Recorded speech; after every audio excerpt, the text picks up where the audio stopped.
The Montana dawn came cold and unforgiving, painting the Bitterroot Valley in shades of silver and gold. Cole Blackwood stood on the wide porch of his timber house, steam rising from the tin cup of coffee in his weathered hands. At 34 years old, he carried the weight of 3 generations on his shoulders, and some mornings like this one in late November of 1887, that weight felt heavy enough to crush stone. 3,000 acres stretched before him, land his grandfather had bled for his father had nearly died defending, and land he was now in danger of losing. The irony was not lost on him. John "Old Jack" Blackwood had survived Comanche raids in the 1850s to claim this valley. He had limped home from the Civil War with a Confederate bullet still lodged near his spine, determined to hold what was his. And now Cole, who had survived his own wars against the Sioux and Cheyenne, found himself defeated not by warriors or weather, but by numbers in a ledger book. $3,500. The figure haunted his sleep. The bank wanted it by December 31st, less than 6 weeks away. He had $450 in cash hidden in a coffee tin in the kitchen. His cattle were worth perhaps $5,000, but winter was the worst time to sell. Buyers were scarce, and the animals were lean from the coming cold. By spring, they would be worth twice as much, but spring might as well be a decade away. Cole took a long drink of the bitter coffee and watched the sun climb higher. Below him in the valley, he could see his herd beginning to stir. 1,247 head of cattle, he knew the exact count. 35 horses in the corral, 12 miles of fence line that needed repair before the first major snow. 2 young sons who barely knew him anymore. One father whose health failed a little more each week. The weight of responsibility settled deeper into his bones. Still blaming yourself for Beth, I see. Cole did not turn at the sound of Old Jack's voice. His father moved with surprising quiet for a man of 68, despite the limp that never quite healed. The old man settled into the rocking chair he had carved 40 years ago, back when his hands were steady and his future seemed bright with promise. Every morning, Cole admitted. There was no point in lying to his father. Jack Blackwood had always been able to read his son like men read the weather, seeing storms coming long before the first clouds appeared. Been 2 years, son. Beth is with the Lord now. She would not want you carrying this guilt like a cross. Cole finally turned to look at his father. Old Jack had grown thin over the past months, his frame shrinking inside clothes that had once fit well. But his eyes remained sharp, the pale blue of a winter sky missing nothing. If I had taken her to Denver like the doctor said, if I had not been so damn proud insisting our children be born on Blackwood land, if I had made the right choice. If is the most useless word in the English language. Jack interrupted, his voice carrying the iron that had sustained him through decades of hardship. There is no if in a man's life, Cole, only what is and what comes next. Now tell me true. What comes next for you? Cole drained the last of his coffee and stared into the empty cup as if answers might be written in the dregs. I don't know, Pa. I am losing everything. The ranch, the money. Ben and Luke barely speak to me. I failed Beth. I am failing you. I am failing the legacy you entrusted to me. Old Jack was quiet for a long moment, the only sound the gentle creak of his rocking chair on the worn planks of the porch. When he spoke again, his voice had softened, though the steel beneath remained. 10 years ago, when I signed this ranch over to you, do you remember what I said? You said it was built with blood and sweat of 3 generations. I also said something else. I said that a Blackwood man does not surrender. Ever. Our family has faced Comanche war parties, Union cavalry droughts that killed half our stock, wind terrors that froze men solid as fence posts. We survived all of it. You think some banker with soft hands and a ledger book is going to break what warriors in war could not? Cole felt something stir in his chest, an ember of the determination that had once driven him. What would you have me do, rob the bank? He attempted a smile, though it felt foreign on his face. Jack did not smile back. If necessary, yes. I have done worse to keep this land. But there are other ways, smarter ways. You need to think like a general, not a defeated soldier. I am not sure I remember how to be a general anymore, Pa. Then I will remind you. First lesson, identify your resources. You have land cattle skills. What else? Cole thought carefully. Tom Fletcher, my foreman. He is loyal. Miguel Santos knows horses better than any man I have met. We have decent ranch hands, though we are short by 15 men. Personnel is good. What else? Think about what this ranch represents. Why would a bank want it foreclosed? The land is valuable, prime grazing, access to water from Bitterroot Creek, and Cole's mind began to work faster pieces of a puzzle sliding into place. The railroad. Northern Pacific is planning expansion through Montana. Land along the proposed route would be worth 10 times its current value. Jack nodded slowly. Now you are thinking. Someone wants this land, and it is not just the bank wanting debt repaid. Someone is maneuvering to take what is ours.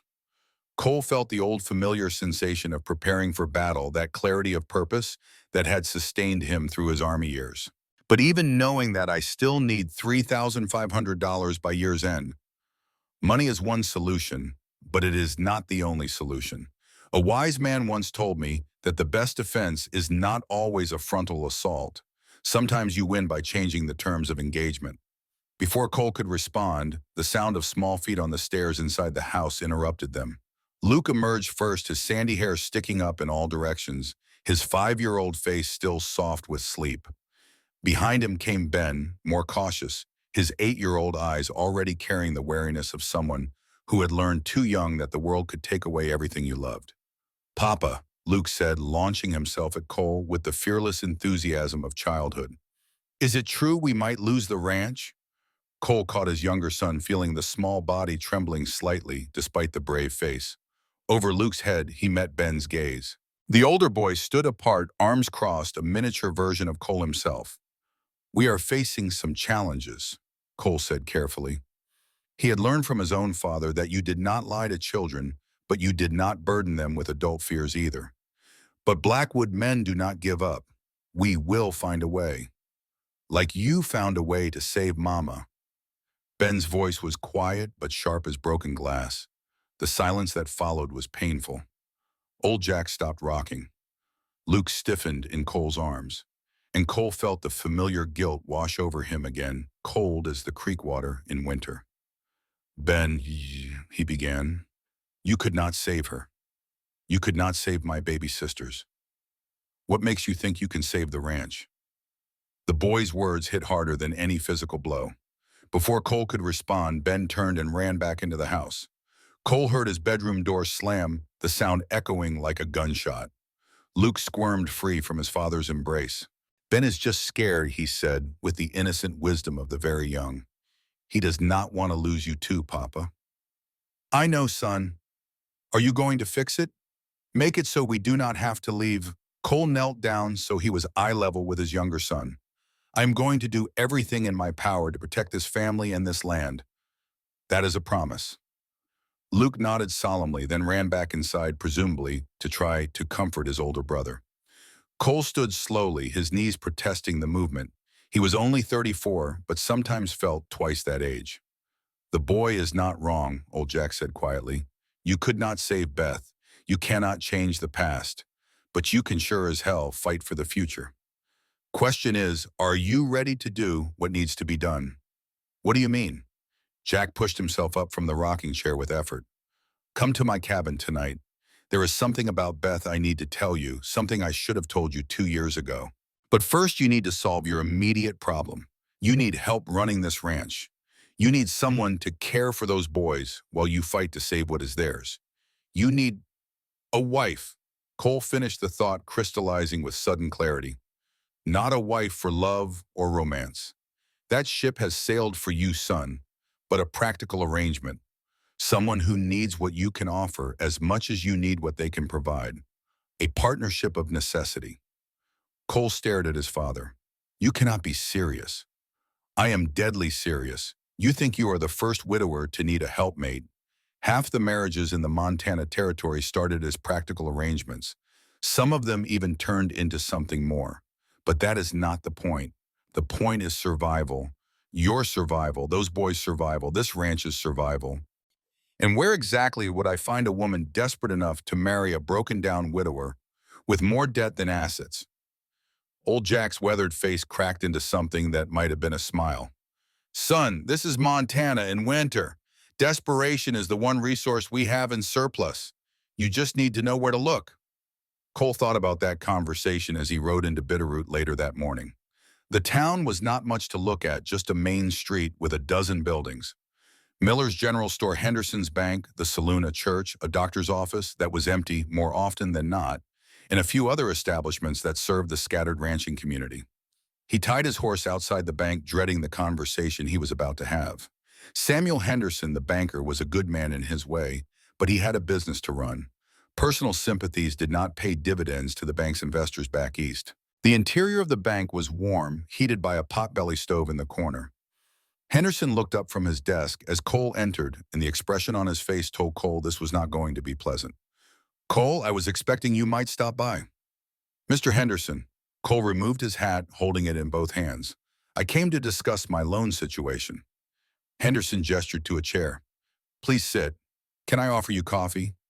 "No, thank you. I would rather get straight to business." The banker nodded, shuffling some papers on his desk before meeting Cole's eyes. "I'm sorry, Cole. I truly am. Your father and I have known each other for 30 years. I baptized your sons. I attended Beth's funeral. But I have a responsibility to the bank's investors." "I understand. I am not here to beg for mercy. I am here to discuss terms. I need until spring to sell cattle at proper market value. If you can extend the loan." Henderson shook his head before Cole could finish. "That is what I needed to tell you. The decision is no longer mine to make. The bank sold your debt." Cole felt as if the floor had dropped away beneath him. "Sold it to whom?" "A land speculation company out of Denver, Dakota Land and Railroad. The man representing them is Marcus Harrington. He is quite interested in your property, Cole. In fact, he has been buying up land all along the proposed railroad route. And he bought my debt to force a foreclosure." "Not necessarily. He might be willing to negotiate, but you would need to speak with him directly. His office is above the saloon. He has been in town for about 18 months now." Cole stood, his mind racing. "Thank you for your honesty, Samuel." "Cole, wait." Henderson stood as well. "There is something else.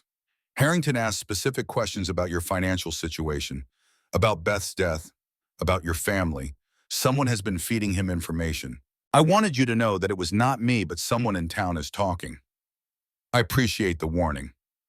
Cole left the bank and stood for a moment on the wooden sidewalk, trying to process this new information. Someone wanted his land badly enough to buy his debt, and they had inside knowledge about his situation. That meant planning patience and resources. He was not dealing with a simple opportunist.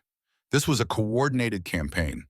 He was about to head to the saloon to confront this Marcus Harrington when he spotted Reverend Samuel Grant emerging from the church.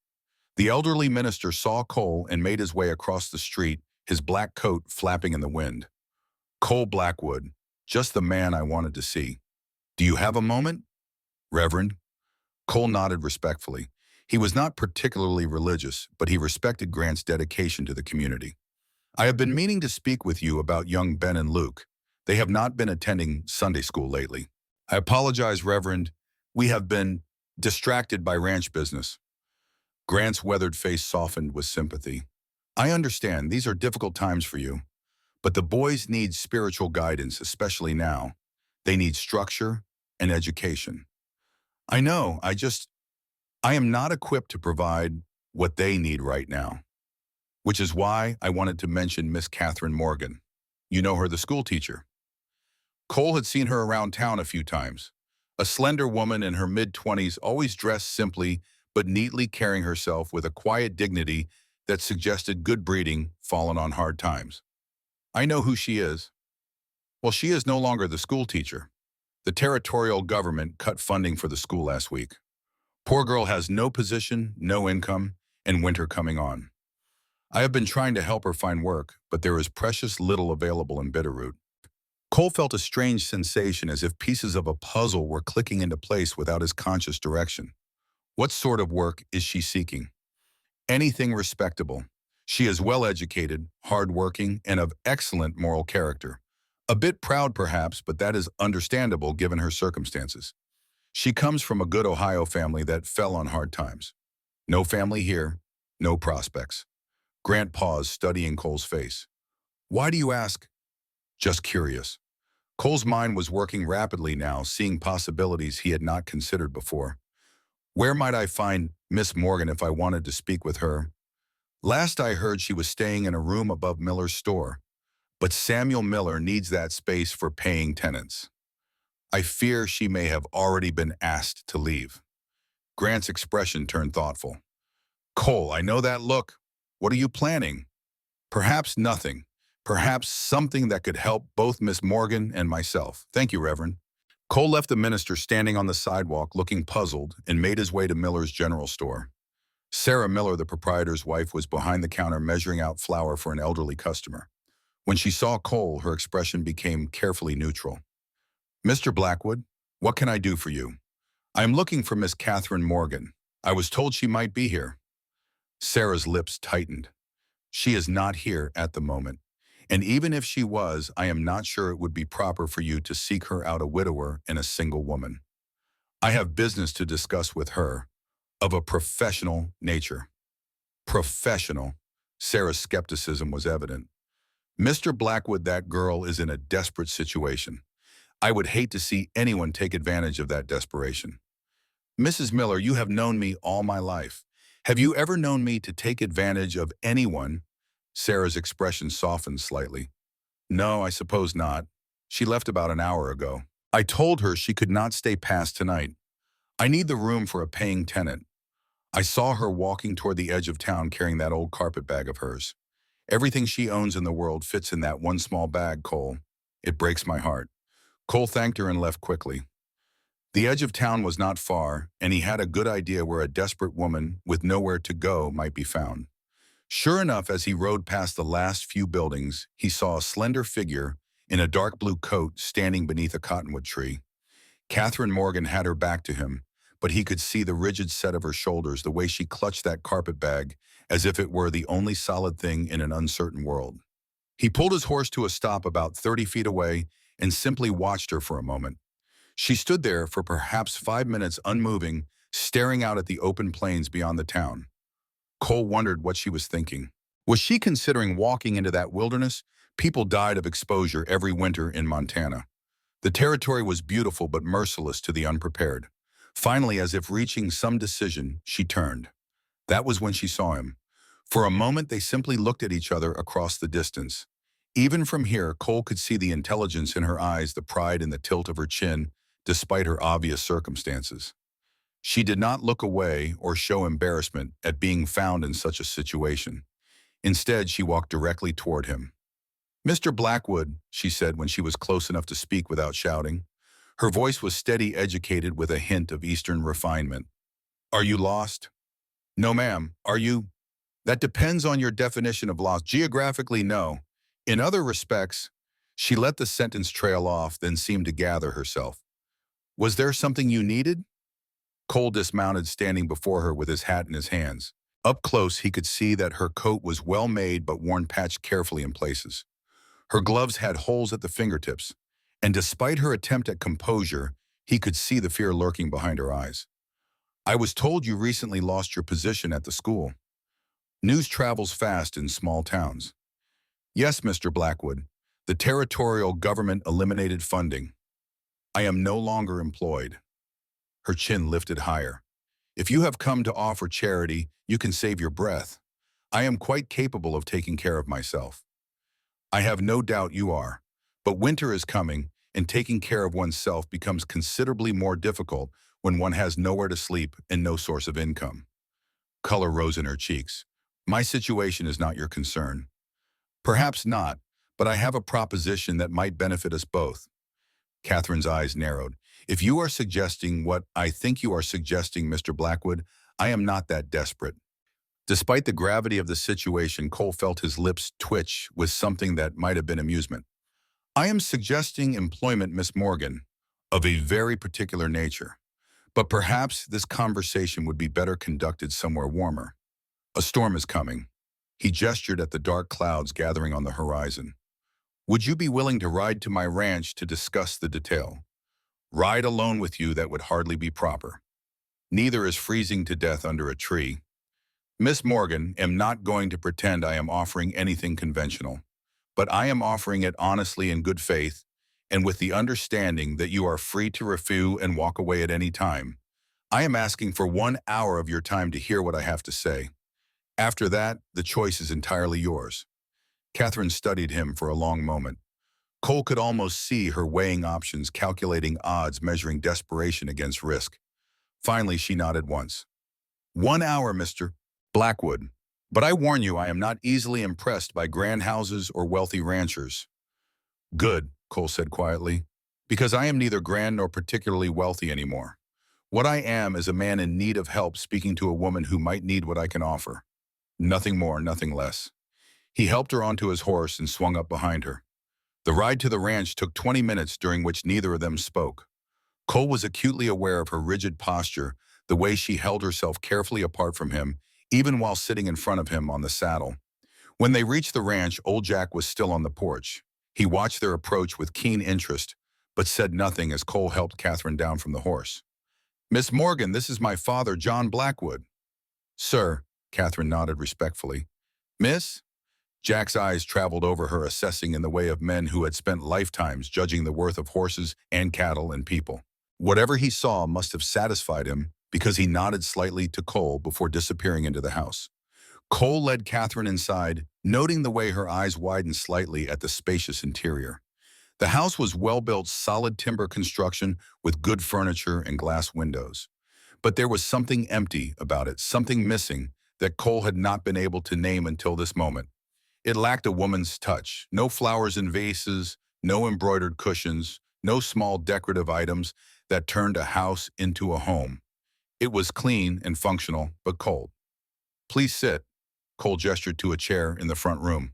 I will make coffee. I can make it, Catherine said automatically, then caught herself. I apologize. That was presumptuous. Not at all. The kitchen is through there if you would prefer. They ended up in the kitchen together, and Cole found himself oddly aware of how natural it felt to have another adult presence in this space. Catherine moved efficiently, finding cups and coffee without needing to ask where things were kept. Her hands, he noticed, were steady despite her circumstances.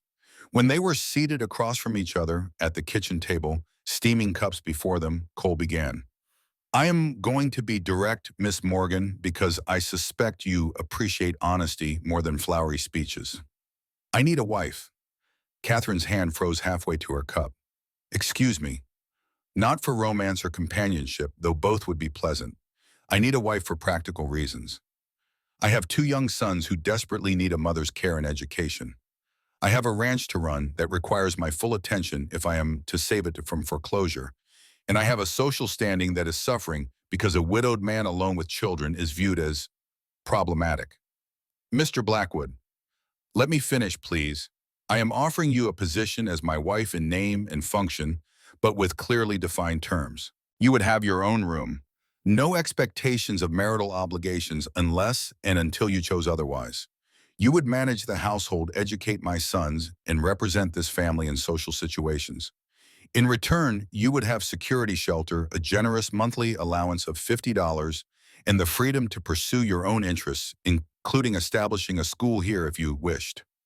Catherine set down her cup with a hand that now trembled slightly. You are serious. Completely serious. I am not asking you to love me or my children, though I would hope respect and perhaps affection might develop over time. I am offering you a business arrangement, a contract, if you will, 2 people helping each other through difficult circumstances. Why me? Surely there are other women. Reverend Grant spoke highly of your character and education. I have observed you in town and noted your dignity even in hardship. And he paused, choosing his words carefully. And I need someone strong enough to understand that this is a practical arrangement, not a romantic fairy tale. Someone intelligent enough to run a household. Someone desperate enough to say yes. The last words hung in the air between them. Catherine's eyes flashed, and for a moment Cole thought she might throw the coffee in his face. But instead she laughed. It was a bitter sound, but genuine. Well, at least you are honest about my desperation. She stood and walked to the window, looking out at the ranch spreading before them. What you are describing, Mr. Blackwood, is basically hiring a housekeeper with social privileges. I am describing a partnership. Yes, there are practical elements, but you would be my wife in the eyes of the law and community. You would have rights and protections. If something happened to me, you would be provided for. This is not servitude, this is mutual survival. And if I refuse, then I will take you back to town with my thanks for considering my offer. No hard feelings, no judgment. You will have lost nothing but an hour of your time. Catherine turned to face him. In the light from the window, he could see that she was younger than he had first thought, perhaps only 25. Her face had been worn by worry and hardship, aging her prematurely. But her eyes were clear and intelligent. I need to think about this. Of course, the storm.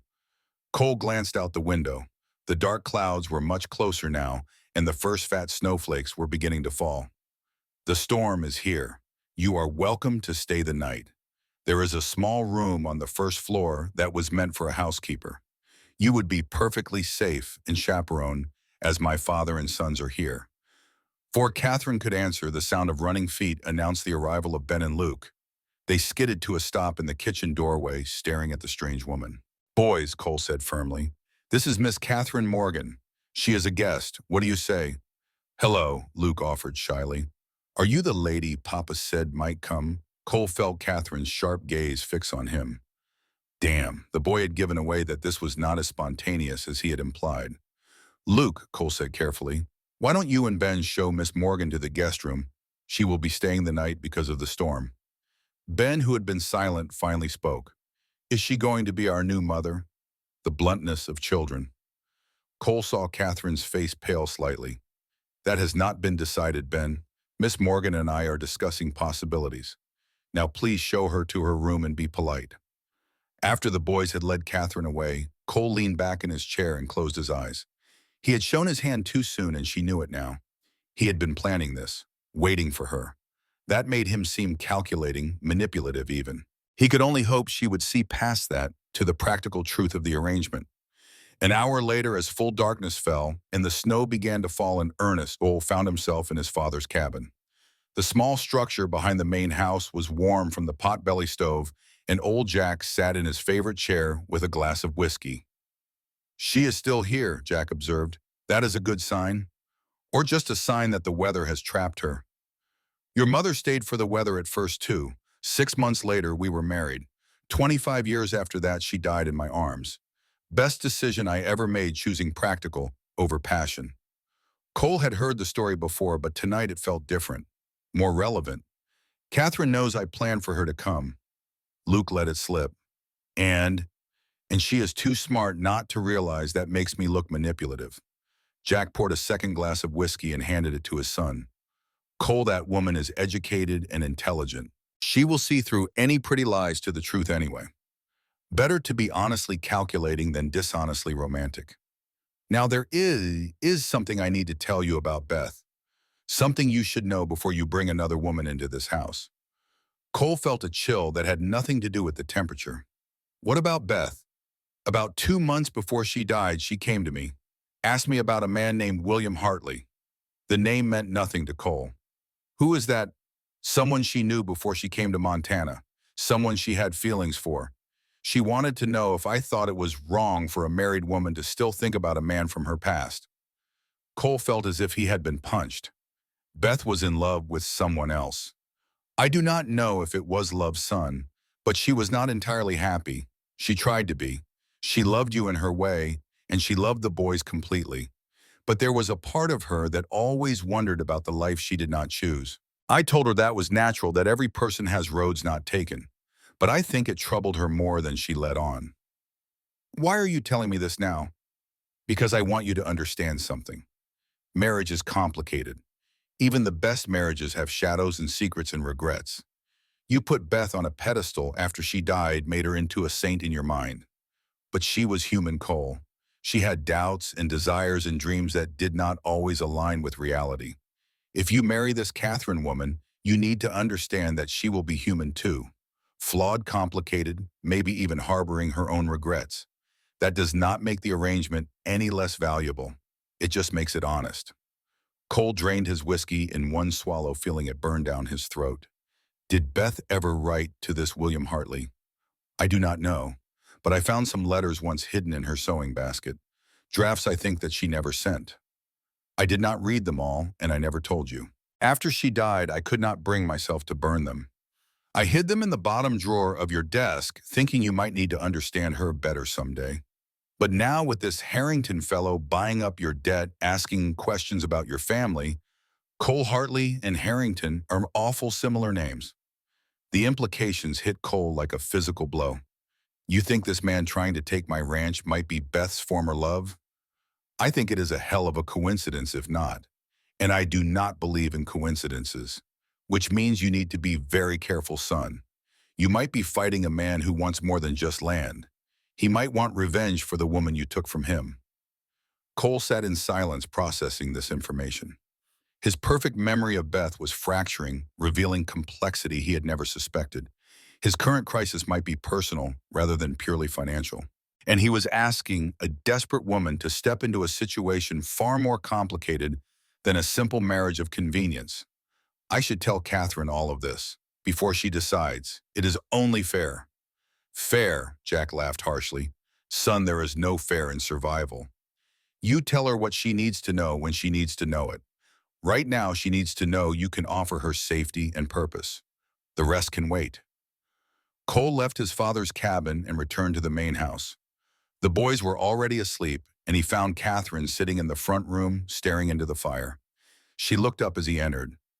The boys are sweet, she said quietly. Luke told me about his mother, about the babies who died. He does not remember much, but Ben does. That older boy is carrying a lot of pain, Mr. Blackwood. I know, I wish I could fix it. Some things cannot be fixed, only endured and eventually healed from. Catherine stood, wrapping her arms around herself. I have been thinking about your offer. And I have questions, legal questions. If I died, would any children I might have be provided for if you died? What would be my rights to remain here? Could I truly establish a school? Cole felt a flicker of hope. These were practical questions, the questions of someone seriously considering the arrangement. I would have our lawyer draw up a contract specifying all of that. Any children would be full heirs. You would have lifetime rights to live here and a generous allowance if I died first. And yes, you could absolutely establish a school. We have room upstairs that would be perfect. Catherine nodded slowly. One more question. Do you believe in honesty between spouses even in a practical marriage? I do. Then I need you to tell me honestly. Is there any reason I should fear living here? Any danger I should know about? Cole thought about the debt, about Marcus Harrington, about the possibility that this was all connected to Beth's past. He thought about his father's advice to only tell what was necessary, and he made a choice. There are men who want this land. They have been making moves to force me to sell. There could be trouble ahead. I will not lie and say life here will be easy or safe, but I will protect you with everything I have. That is a promise I can make. Catherine studied his face for a long moment. At least you are honest about the risks. Very well, Mr. Blackwood. Ask me again in the morning after I have slept on it. If my answer is still yes in the cold light of day, then we have an arrangement. Fair enough. Good night, Miss Morgan. Good night, Mr. Blackwood. Cole lay awake most of that night, listening to the wind howl and the snow pile against the windows. He thought about Beth and her secrets about William Hartley, who might be Marcus Harrington, about the ranch he was fighting to save, and the desperate woman sleeping under his roof who might be his only chance at survival. Somewhere in the depths of the night, he made peace with the choices ahead of him. Love had brought him Beth, and Beth had died in agony. Practicality might bring him Catherine, and practicality might save his sons and his legacy. Perhaps his father was right. Perhaps practical was better than passionate after all. When morning came cold and bright, he found Catherine already in the kitchen making coffee. She turned as he entered, and he saw the decision in her eyes before she spoke. Yes, she said simply, I will marry you, Mr. Blackwood, with one additional condition. Name it. Whatever happens, whatever trials we face, the boys must always come first. Their care, their education, their happiness. That must be our primary commitment. Can you agree to that? Cole extended his hand across the kitchen table. I can. Do we have a deal, Miss Morgan? Catherine looked at his outstretched hand for a moment, and he wondered if she would back out at this final instant. But then she reached out and gripped his hand firmly. Her palm was warm against his, her grip surprisingly strong. We have a deal, Mr. Blackwood. They shook hands like two businessmen concluding a contract, And in that moment, Cole felt something shift in his life. He had made a choice. For better or worse, he had taken action to protect his family and his legacy. The rest would unfold as it would. "I will ride to town tomorrow and speak to Reverend Grant," he said. "It should take about 4 days to arrange everything legally. Are you comfortable staying here until then? I have nowhere else to be, and the boys will need time to adjust to the idea." As if summoned by the mention of them, Ben and Luke appeared in the kitchen doorway. Luke ran immediately to Catherine, as children do when they sense safety. "Are you going to stay?" he asked hopefully. "For a while, yes." "Good. Papa is not very good at making breakfast." Even Ben smiled slightly at that. Cole felt a warmth in his chest that he had not experienced in 2 years. His sons were responding to Catherine already. Perhaps this could actually work. The next days passed in a blur of arrangements. Reverend Grant agreed to perform the ceremony, though his disapproval was evident in every word. Mrs. Clara Dawson, a neighboring widow, offered to serve as witness and prepare a simple meal afterward. The town lawyer, William Burke, drew up a contract that specified all the terms Catherine had requested. And through it all, Cole watched Catherine integrate herself into his household with quiet efficiency. She cleaned without being asked. She taught the boys their letters in the afternoons. She spoke to old Jack with the same respectful interest she showed everyone. She was exactly what she had promised to be: competent, educated, dignified, and pragmatic. The only thing that troubled Cole was the growing awareness that he found her attractive. Not in the wild, passionate way he had desired Beth, but in a quieter, steadier manner. He appreciated the intelligence in her eyes, the grace of her movements, the sound of her laugh when Luke told a silly joke. This was not supposed to be about attraction. This was supposed to be purely practical. But apparently his heart had not received that message.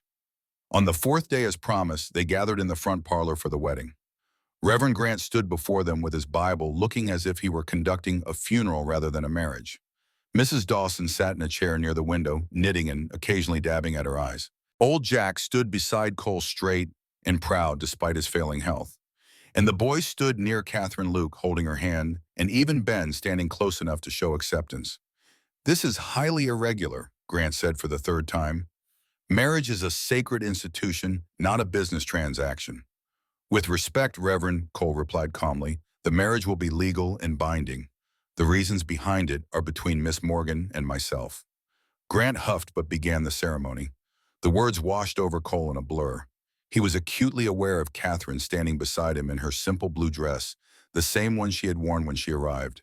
She had done her best to make it festive with a white collar, but it was clear she owned nothing better. When it came time for the vows, Cole spoke the traditional words with sincerity. He might not love Catherine, but he respected her, and he would honor these promises. Then Catherine spoke her vows, and Cole was struck by the firmness in her voice. This woman was no shrinking flower.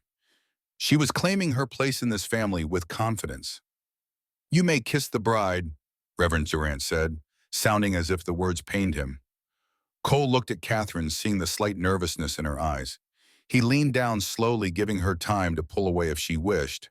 But she stood still, and he pressed his lips gently to hers. The kiss was brief, chaste, nothing more than a formality, but Cole felt it nonetheless, a small spark of connection that surprised him. "I present Mr. and Mrs. James Cole Blackwood," Grant announced without enthusiasm. "Welcome to the family, Mrs. Blackwood," Mrs. Dawson said warmly, embracing Catherine. "May you find happiness here." Catherine returned the embrace. "Thank you. I hope I can be worthy of the name." Luke tugged on Catherine's skirt. "Are you really our mama now?" Catherine knelt down, bringing herself to eye level with the boy. "If you would like me to be, I can never replace your first mama, Luke, but I can love you and Ben in my own way. Would that be acceptable?" Luke threw his arms around her neck. "Yes." Even Ben, watching from a few feet away, did not object. Cole caught his older son's eye and saw something that might have been relief. The boy was tired of carrying the weight of the family on his small shoulders. He was ready to share that burden. After a simple meal of bread, cheese, and preserved fruit, the guests departed. Old Jack returned to his cabin with a knowing smile, and Cole found himself alone with his new wife, unsure what to say or do next. "I will show you to your room," he offered finally. "The one upstairs. It was Beth's room, but it is yours now. You can change anything you like. Catherine followed him up the stairs in silence. When he opened the door to the master bedroom, she stepped inside and stood very still, taking it all in. The large bed with its blue and yellow quilt, the writing desk by the window, the wardrobe full of another woman's clothes. Her things are still here, Catherine said quietly. I can have them moved if you prefer. No, not yet. Catherine walked to the wardrobe and opened it, running her fingers over the silk and wool dresses hanging there. These are beautiful. She had good taste. She came from a wealthy family before they lost everything in the panic of '73. Catherine turned to face him. You loved her very much, did you not?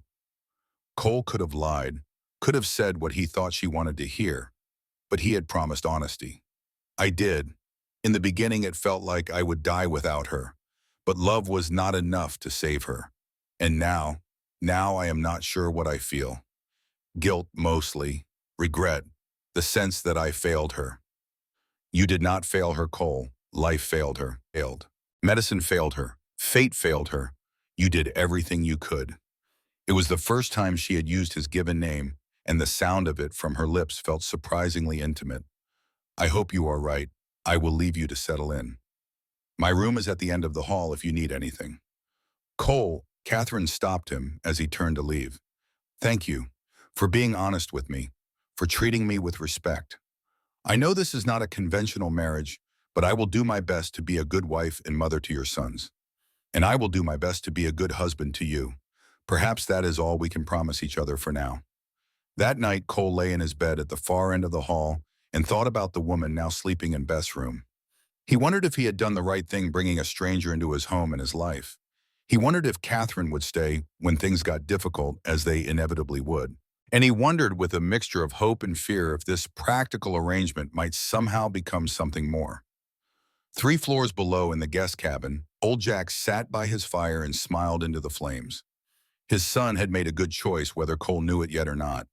The school teacher had steel in her spine and fire in her eyes.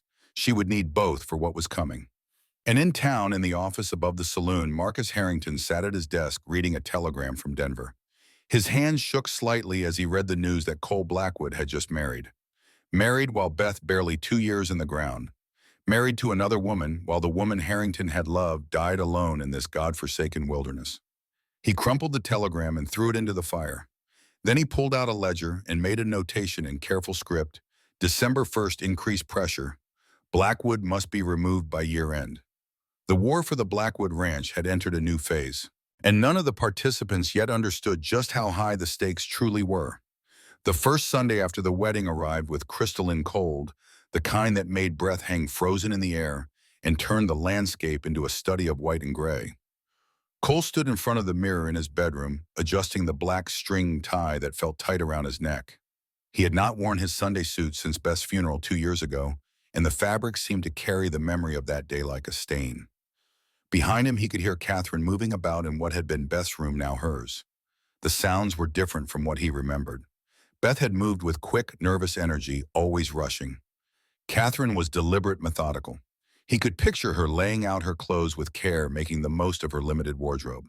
They had been married 5 days now, and those days had established a pattern. Catherine rose early, prepared breakfast with quiet efficiency, tended to the boys, managed the household. Cole worked the ranch from dawn until dark, coming home exhausted to find hot meals and clean clothes in a house that felt lived in again. They spoke politely, worked together smoothly, and maintained careful distance. It was exactly the practical arrangement they had agreed to. So why did Cole find himself increasingly aware of every moment she was near? Why did the sound of her voice reading to the boys make something in his chest tighten? He pushed the thoughts aside and headed downstairs. The boys were already dressed.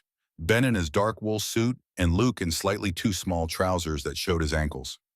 Catherine had done her best, but there was only so much that could be done with hand-me-downs and limited funds. Catherine herself appeared moments later, and Cole felt his breath catch. She wore the same blue dress from the wedding, but she had added a shawl that must have been Beth's, a delicate cream-colored wool embroidered with small flowers. On her, it looked different. Where Beth had worn it with careless elegance, Catherine wore it with deliberate dignity. "Ready?" he asked. "As ready as one can be for public judgment." Catherine replied with a slight smile that did not quite reach her eyes. The ride to town took 40 minutes in the wagon. Ben and Luke sat in the back chattering about friends they hoped to see. Cole and Catherine sat on the driver's bench close enough that their shoulders occasionally touched as the wagon bounced over frozen ruts. Each time it happened, Cole was aware of it in a way that felt far too intimate for their business-like arrangement. As they approached the church, Cole saw the other families gathering. Wagons and horses lined the street, people clustered in small groups on the wooden sidewalk. The conversation seemed animated until the Blackwood wagon came into view. Then one by one, voices fell silent. Cole felt Catherine stiffen beside him. He reached over without thinking and placed his hand briefly over hers, where it rested on her lap. "Do not let them see fear," he said quietly. "Hold your head high." She nodded once, and when he helped her down from the wagon, she stood straight and proud despite the dozens of eyes watching their every move. The whispers started immediately, sharp, sibilant sounds that carried on the cold air. Quick work, was it not, Beth, not even cold in her grave? School teacher thinks she landed herself quite a prize. Wonder what she had to offer to get him to marry so fast. Cole felt his jaw tighten, but he kept his expression neutral. Catherine's hand on his arm trembled slightly, but her face remained composed. Together they walked toward the church entrance, Ben and Luke flanking them like young soldiers. Inside, the scrutiny intensified. The Blackwood family pew was in the third row, the same pew where Beth had sat holding Luke as a baby, while Ben stood proud beside her. Cole saw several people glance at that pew, then at Catherine, making the comparison clear. Reverend Grant's sermon was about charity and Christian kindness, which struck Cole as bitterly ironic, given the hostile atmosphere in the church. But he sat through it, keeping his eyes forward, acutely aware of Catherine beside him and the weight of judgment pressing down from all sides. After the service came the real trial. The congregation gathered outside for their weekly social hour, and Cole knew there was no avoiding it. He could see Mrs. Samuel Henderson, the banker's wife, already moving toward them, with several other women in tow, like a warship with escort vessels. "Mrs. Blackwood," Mrs. Henderson said with a smile that looked painted on, "how are you finding married life? Quite different from teaching school, I imagine." "Different, yes," Catherine replied evenly, "but rewarding in its own way. I am sure it must be. Such a lovely home, and of course the security that comes with marrying so well." The emphasis on security made Mrs. Henderson's meaning clear. Catherine had married for money and position, not love. Other women gathered around, drawn by the promise of gossip like flies to honey. Mrs. Patterson, who had taught at the school before Catherine, joined them with false sympathy dripping from every word. It must be difficult stepping into dear Beth's shoes. She was so beloved by everyone who knew her. Beth was certainly special, Catherine agreed, refusing to take the bait. The boys speak of her with such love. "Oh, she was more than special," chimed in Mrs. Jenkins, the town's midwife and self-appointed guardian of Beth's memory. "She was practically a saint, the way she cared for everyone in the community, always bringing soup to the sick, helping with birthings. Why, when my youngest was born, Beth sat with me for 3 days straight, barely sleeping." The other women nodded and murmured agreement, building Beth into a figure of impossible perfection. Cole understood what was happening. They were setting a standard that Catherine could never meet, measuring her against a ghost that grew more saintly with each retelling. "She sounds like a remarkable woman," Catherine said quietly. "I hope I can serve this community even half as well." "Do they?" Mrs. Henderson's eyebrows rose in theatrical surprise. "And how are the poor dears adjusting to having a stranger suddenly thrust into their mother's place?" Before Catherine could respond, a small voice piped up from behind her. Luke had apparently been listening, and now he stepped forward with the fearless honesty of childhood. "She is not a stranger. She is our new mama, and she teaches us letters and knows how to tie sailor knots, and she makes Papa smile." The women looked taken aback by the boy's forthright defense. Cole felt a surge of pride in his younger son, and he could see Catherine fighting to keep her composure. "Well," Mrs. Patterson said stiffly, "children do adapt quickly to new circumstances." "They do indeed," said a new voice. Mrs. Clara Dawson approached with the determined expression of a woman on a mission. "And Catherine here has done wonders with those boys. You should see how well behaved they are now, how much young Luke has learned in just a few days." Cole felt gratitude for the older woman's support, but Mrs. Henderson was not deterred. Oh, I am sure Mrs. Blackwood is adequate in her domestic duties. It is just that some of us remember when this family was the heart of our community. Beth organized the church socials, led the ladies' auxiliary coordinated help for families in need. Such big shoes to fill. The challenge was unmistakable. Catherine was expected not just to be a wife and mother, but to take on all of Beth's community roles as well. Roles for which she had no training and even less social capital. I am sure Catherine will find her own way to contribute, Mrs. Dawson said firmly. Every person brings different gifts to a community. Of course, Mrs. Henderson agreed with a smile sharp as winter wind, though we do hope those gifts will be substantial.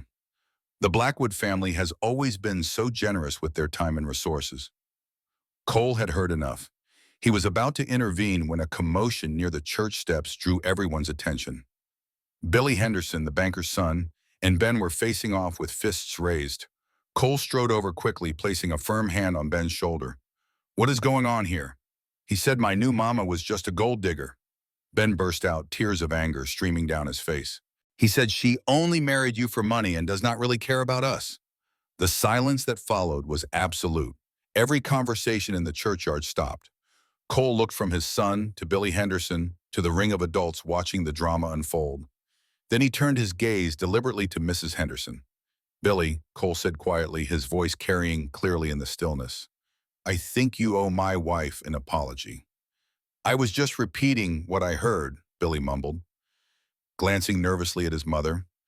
"Then perhaps," Cole continued, his gaze still fixed on Mrs. Henderson, "you need to be more careful about what you listen to, and perhaps adults should consider their words more carefully when little ears are present."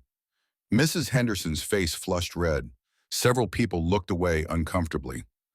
Cole had just publicly rebuked one of the most prominent women in the community, and everyone knew it. "My mama does too care about us," Luke added, stepping forward to stand beside his brother. "She makes our breakfast every morning and reads us stories, and she fixed my torn shirt without even being asked, and she promised she would not leave us even when things get hard." The simple, heartfelt declaration from a 5-year-old carried more weight than all the adult posturing. Cole saw several faces soften. Even Mrs. Patterson looked slightly abashed. Ben, apparently inspired by his little brother's courage, stepped up beside Luke. "And she is teaching us to read properly. And she knows all about numbers and history. And she makes Papa smile sometimes, real smiles, not just polite ones." This last observation seemed to surprise even Catherine, who looked at Cole with something like wonder. Cole felt heat rise in his face but did not look away from his sons. "Thank you, boys," he said. "I think that settles any questions about whether your new mother cares for you." Mrs. Henderson, clearly realizing the tide had turned against her, attempted to salvage the situation. "Well, of course the children are fond of their new stepmother. Children are naturally adaptable." "They are," agreed Mrs. Wilson, one of the quieter church ladies who rarely involved herself in gossip. "But children are also honest about what they see. If they say Mrs. Blackwood cares for them, then she does." Other voices began to murmur agreement, and Cole realized that the boy's spontaneous defense had accomplished what all Catherine's careful politeness could not. They had vouched for her character in terms no one could argue with. The gathering began to disperse, people returning to their normal conversations. Several women made a point of speaking to Catherine with genuine warmth for the first time. Cole watched his wife handle each interaction with grace, neither gloating over the small victory nor showing the relief he knew she must feel. On the wagon ride home, the boys chattered excitedly about their defense of their new mother. Catherine sat quietly beside Cole, her hands folded in her lap. Finally, when the boys' attention had turned to other things, she spoke softly. "Thank you for standing up for me back there. You are my wife. They are my children. What affects you affects all of us." The boys were very brave today. They were, and very honest. Cole paused, then asked the question that had been bothering him since Ben's outburst. "Do I really smile more now?" Real smiles. Catherine turned to look at him, and in the pale winter sunlight he could see warmth in her eyes that had not been there before. "Sometimes, when you are not thinking about it, when you watch the boys playing or when you come in from work and find hot coffee waiting. Small moments, but yes, you smile." "I had not realized." "It is not a bad thing, Cole. It just means you are settling into this new life we are building. Sweet, Cole repeated, tasting the word. Yes, I suppose we are building something together, are we not? Catherine nodded, and for the rest of the journey home, Cole found himself thinking about that simple word. We. Not you and I, but we. When had that shift happened? Chapter 8. Blood on Snow. The attacks began 3 days after the confrontation at church. Cole had been expecting something after his meeting with Marcus Harrington a week earlier, but he had hoped for more time to prepare. Hope, as his father often said, was a poor strategy. Tom Fletcher found the first evidence when he rode out to check the north pastures just after dawn. Cole was in the barn saddling his horse when Tom came galloping back, his face grim. "Boss, we have got a problem. Big problem." Cole followed Tom out to the north fence line where 15 head of cattle lay dead in the snow. Not scattered by predators or disease, but clustered together where someone had driven them before shooting them. The fence had been cut in 3 places. Clean cuts made with wire cutters, not torn by animals or weather. "This is deliberate," Cole said, his voice flat. He knelt beside one of the dead cows examining the bullet wound. "Rifle shot probably from cover over there." He pointed to a cluster of rocks about 100 yards away. "Professional work. They knew what they were doing." "Why kill them?" Tom asked. "If they wanted to rustle cattle, they would drive them off. This is just waste. It is a message. Someone wants me to know they can hurt me whenever they choose." Over the next 2 weeks, the attacks escalated. 20 cattle disappeared from the south pasture, driven off through cut fence with no trace. The small barn that stored hay was set ablaze in the middle of the night, destroying 500 bushels of winter feed. 2 horses were found shot in their corral, killed but not stolen. Cole responded the only way he knew how, with military precision. He divided the ranch into 4 sectors and set up 24-hour patrols. He installed a signal system using mirrors to communicate across distances. He distributed weapons to his men and established prepared fighting positions at key points around the ranch. Old Jack, drawing on his Civil War experience, helped Cole plan the defenses. "You are facing guerrilla tactics, son. Hit and run meant to wear you down without direct confrontation. The key is to force them into a situation where they have to stand and fight." "How do I do that?" "You find what they want most and make them come for it. Right now, they are bleeding you slow. Make them commit to a real attack, and you will know there is strength in tactics." Catherine, who had been listening from the kitchen where she was preparing the midday meal, spoke up. "Is that wise, inviting an attack?" "It is necessary," Old Jack replied. "Right now we are playing defense, and defense always loses eventually. We need to take control of the engagement." Catherine set down her knife and turned to face them. "Then I want to help. I can shoot. My father taught me." Cole shook his head immediately. "Shooting game is different from shooting men." "I understand that, but if you are preparing for a real attack, you need every able person armed and ready. Unless you think I am incapable." There was challenge in her voice, and Cole recognized it for what it was. She was claiming her place in this fight, asserting her right to defend what was now hers as much as his. "All right," he conceded, "but we do this properly. Tom, get the Winchester from the cabinet. Catherine, come with me." He spent the next hour teaching her the mechanics of the Winchester Model 1873, a 16-shot repeating rifle that had become standard on the frontier. He showed her how to load the magazine work, the lever action, sight down the barrel. He corrected her stance, adjusted her grip, taught her to breathe and squeeze, rather than jerk the trigger. She was a quick learner, he had to admit. After 20 shots at a scarecrow 50 yards distant, she was hitting center mass with reasonable consistency. "You will do," he said grudgingly, "but I hope to God you never have to use this against a person." "So do I," Catherine replied, lowering the rifle. "But I would rather know how and not need to than need to and not know how." That evening, as Cole was going over defense plans with Tom and Miguel Santos in the study, a rider came thundering up to the house. It was Peter Walsh, the youngest of the ranch hands, his face white with fear. "Boss, Tom, it is Miguel. He is hurt bad." They found Miguel by the East Creek, his horse standing guard over him. The Mexican horse handler was conscious, but pale blood soaking through his coat from a shoulder wound. Tom and Cole worked together to get him on a horse and back to the ranch house. Catherine took one look at Miguel and immediately began issuing orders. "Get him on the kitchen table. I need hot water, clean cloth, whiskey, and the sewing kit from my room. Now." Cole watched her work with quiet amazement. Her hands were steady as she cut away Miguel's bloody shirt, examined the wound, cleaned it with efficiency that spoke of experience. "The bullet passed through," she announced. "That is good. No lead fragments to dig out. But it tore muscle. He will need stitches." "Can you do that?" Cole asked. "I have stitched wounds before. My mother was often the only medical help available on our farm. She taught me." Cole held Miguel's shoulders while Catherine cleaned the wound thoroughly with whiskey, her patient screaming at the burning pain. Then she threaded a needle and began to stitch with careful precision. 12 stitches in the front entry, wound 8 in the back exit. By the time she finished, her hands were shaking, but the job was done. "He needs rest and to be watched for infection," she said, washing blood from her hands. "Someone should sit with him tonight." "I will," Tom volunteered.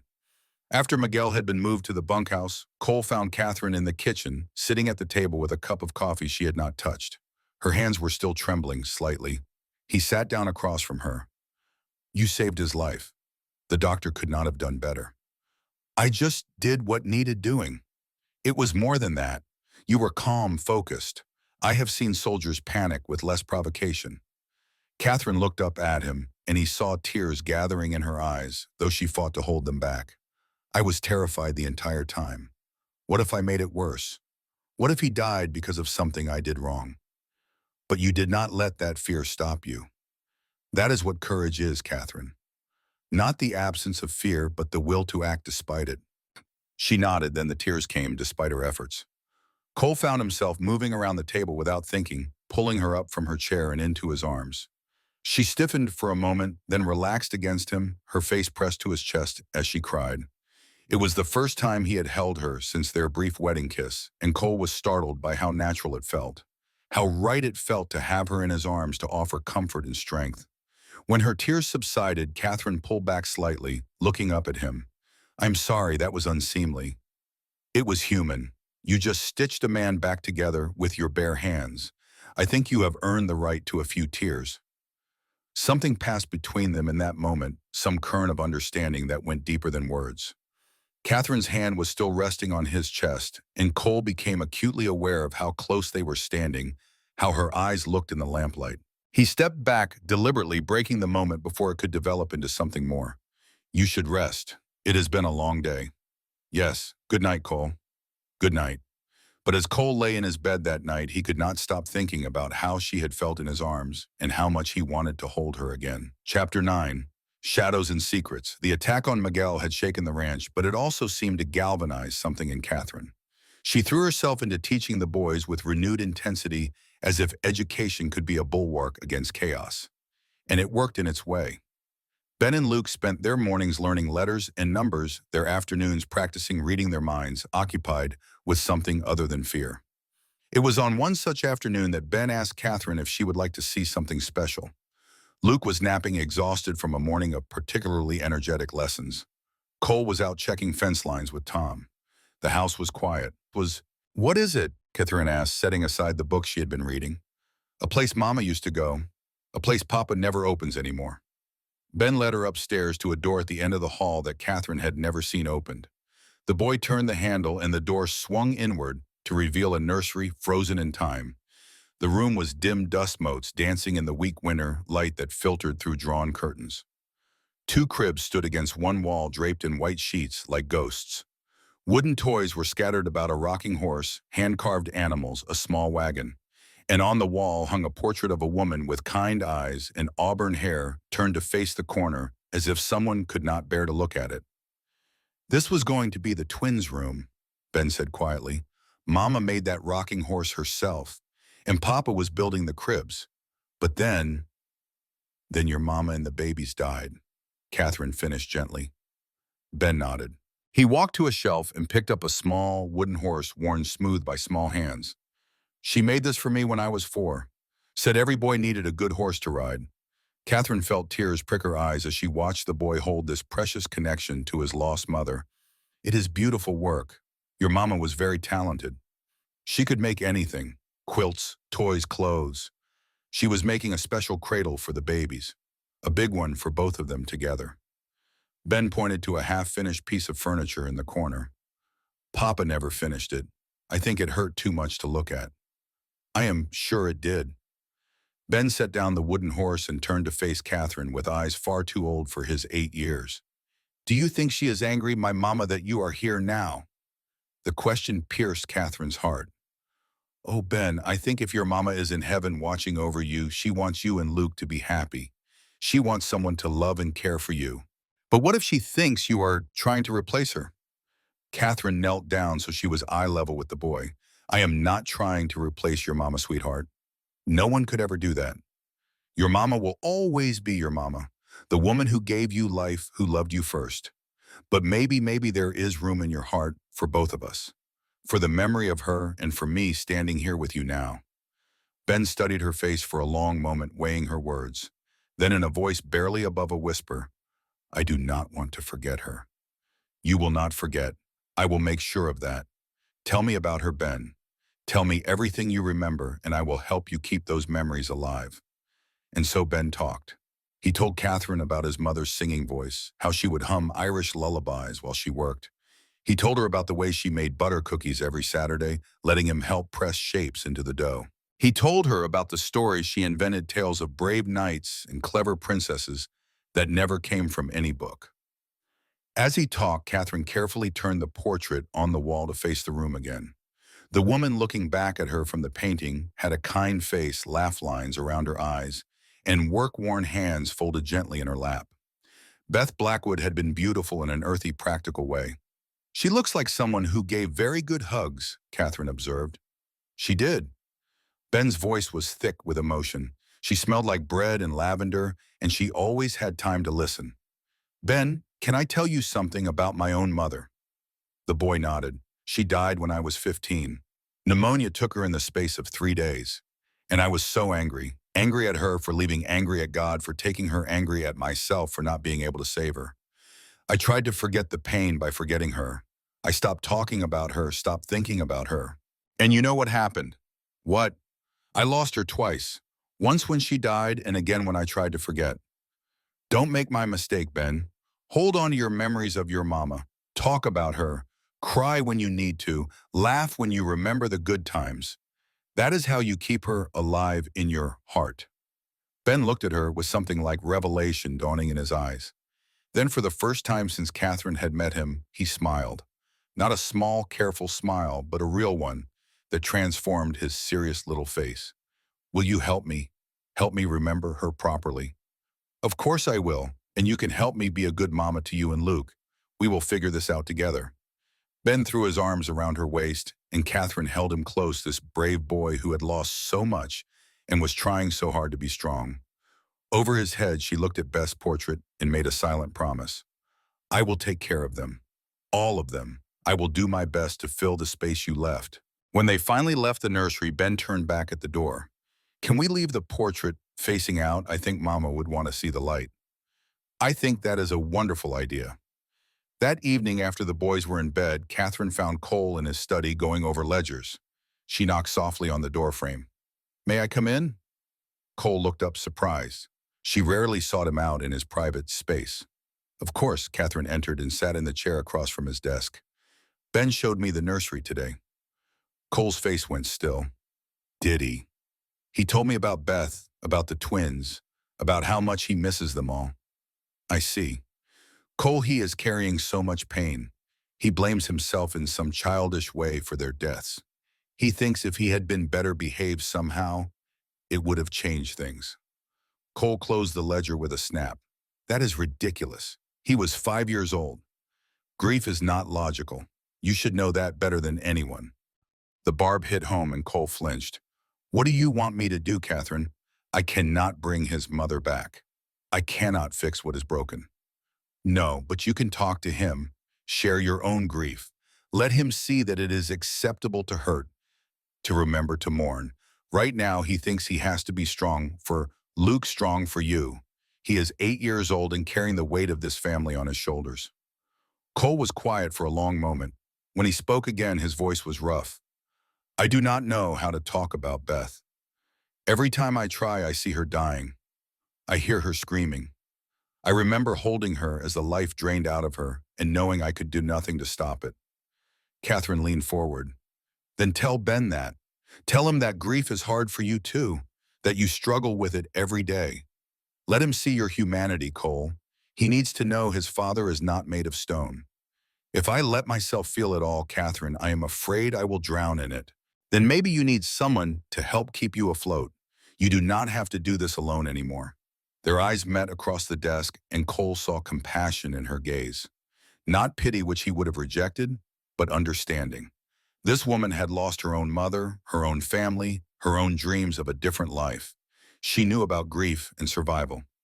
Will you be there, he asked. When I talk to Ben, I do not think I can do it alone. Of course, we are partners in this, remember, for better or worse. Thank you. Catherine stood to leave, but paused at the door. Cole, Ben also said something else. Something I think you should know. What? He said his mother used to cry sometimes when she thought no one was listening. He said she talked about being lonely, about wanting to go back to Denver.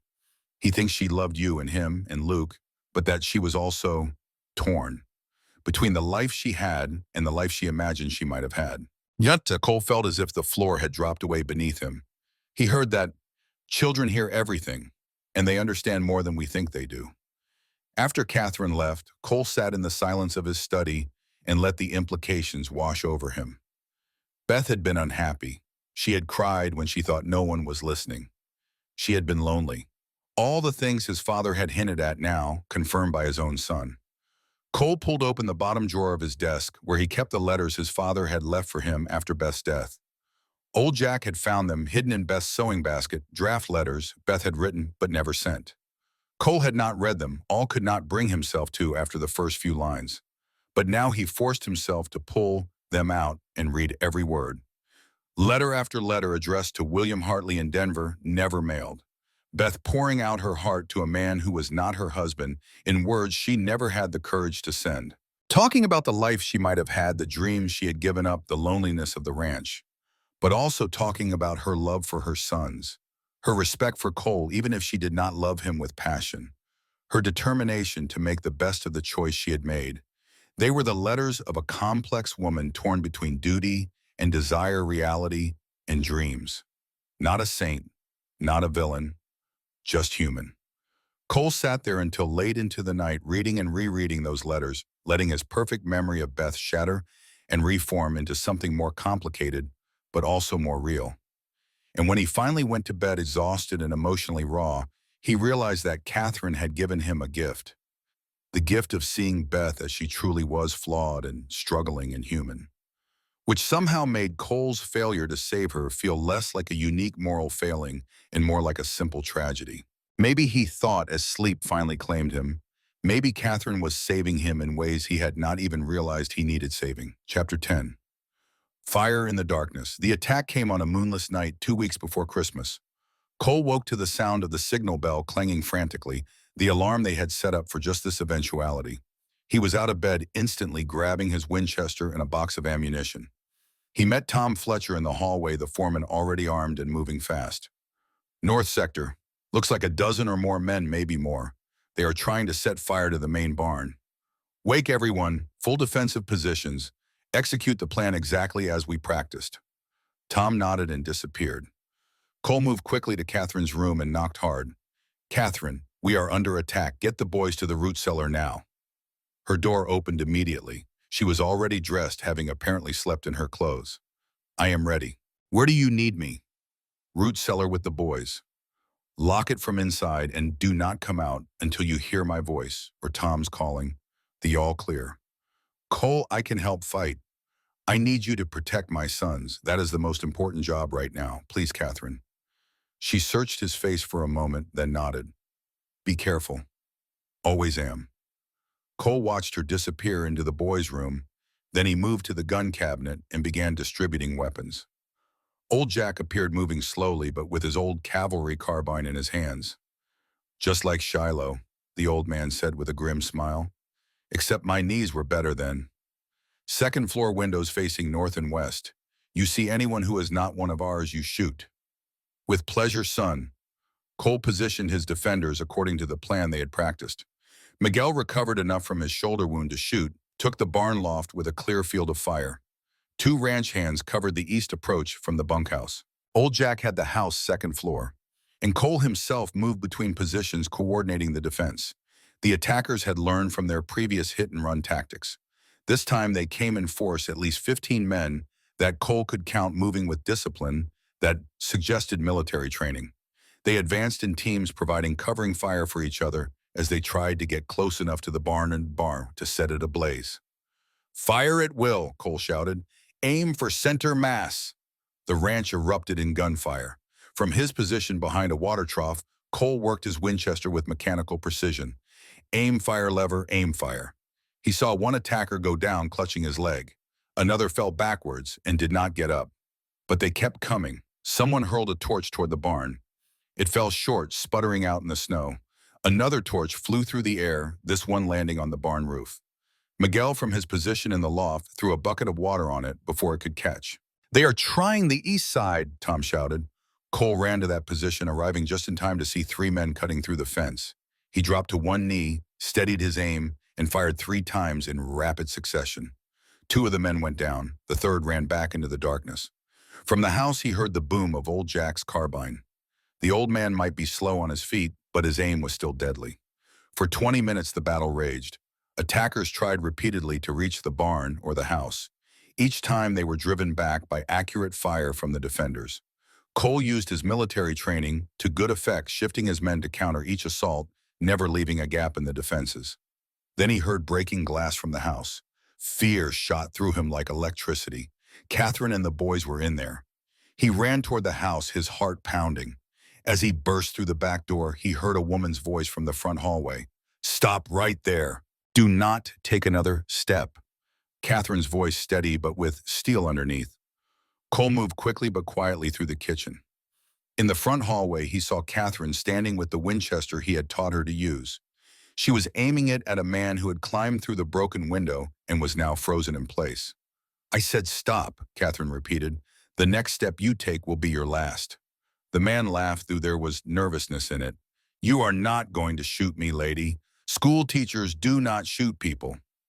"This school teacher does. Last warning." The man took a step forward. Catherine fired.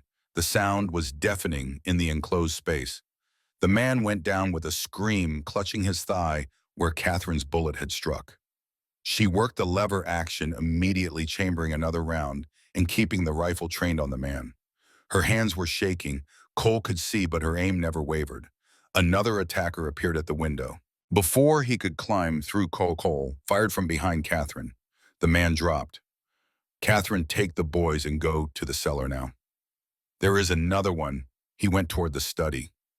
Cole moved past her checking rooms quickly. He found the third intruder trying to force open the lock on his gun cabinet. The man turned, reaching for his pistol.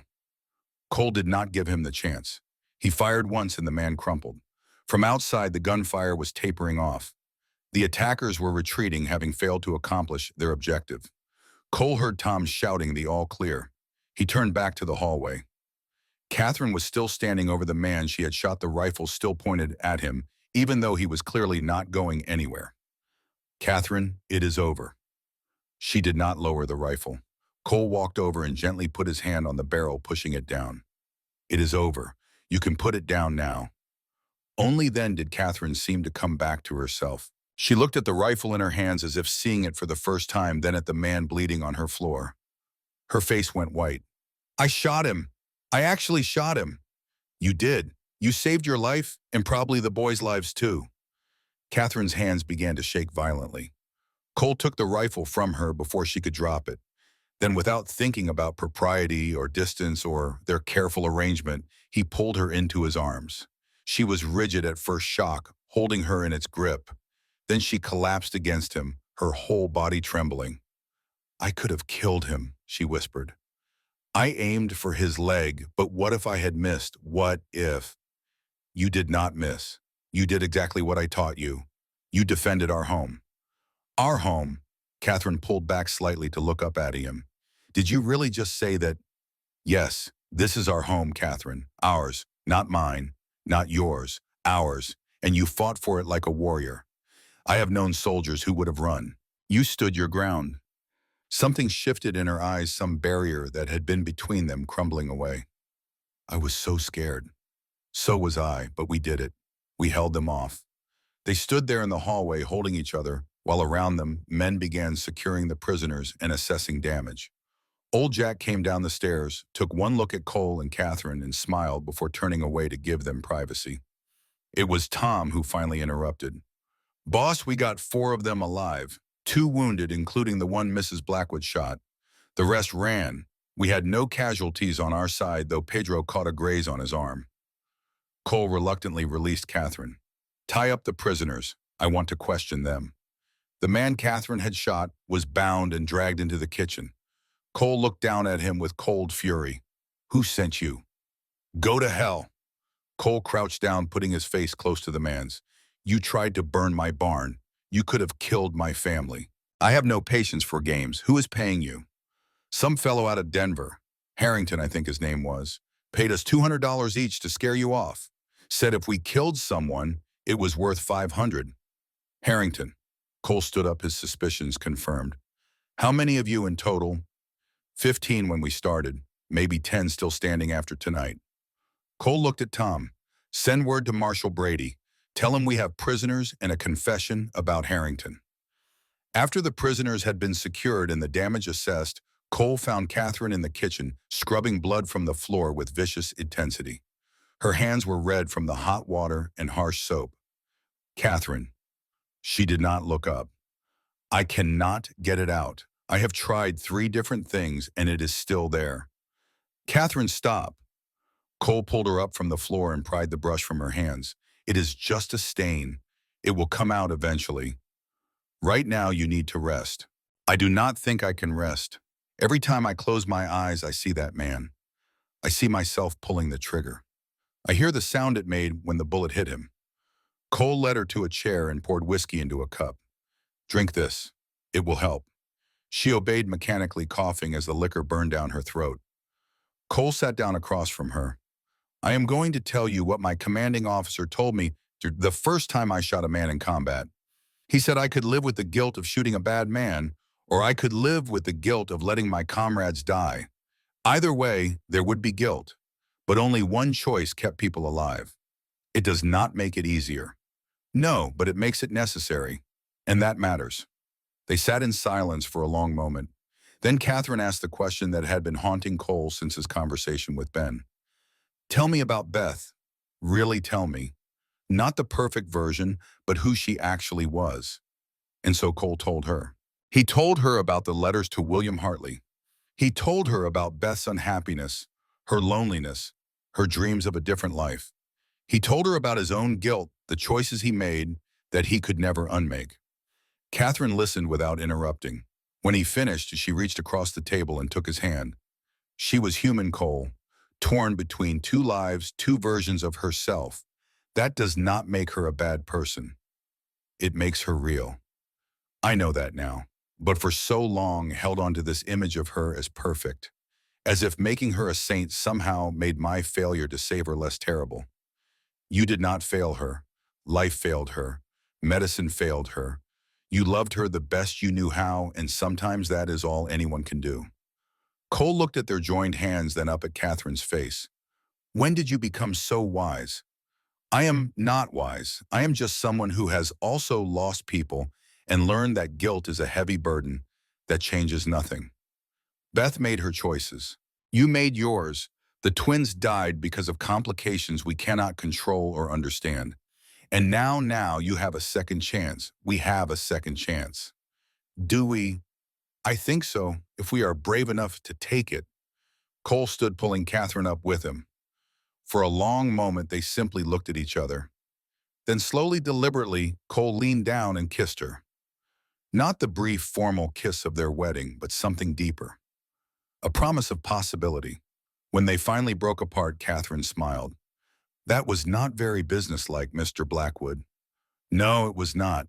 And I find I do not care about the arrangement anymore, Mrs. Blackwood. I find I want something more." "So do I." They went upstairs together, walking past the nursery where Beth's portrait now faced the room, past the boys' bedroom where Ben and Luke slept peacefully, unaware of how close danger had come. And when they reached the hallway between their 2 rooms, they paused.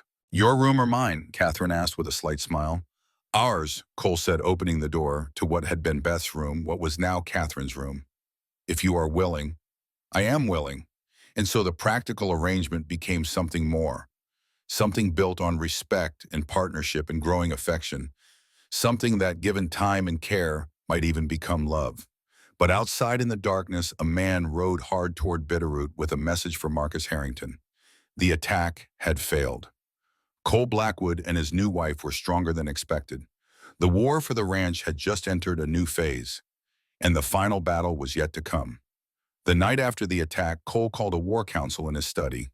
The room was crowded with men who smelled of gunpowder and sweat, men who had just fought to defend their home. Old Jack sat in the corner chair, his carbine still within easy reach. Tom Fletcher stood by the window, watching the darkness as if expecting another assault. Miguel Santos was there despite his injured shoulder, and Catherine sat at Cole's side, her presence now accepted without question. On the desk lay a map of the ranch financial ledgers and the confession they had extracted from the captured attackers. Cole studied these documents with the cold calculation of a general planning a campaign. "We need to face facts," he said, his voice cutting through the low murmur of conversation. "We won tonight's battle, but we are losing the war. Harrington is bleeding us financially. Even if we hold off his men, we cannot hold off the bank." "How much time do we have?" Catherine asked. Cole checked the calendar on his desk. 10 days until December 31st. We owe $3,500. We have $450 in cash. Our cattle are worth perhaps $5,000, but there are no buyers in winter.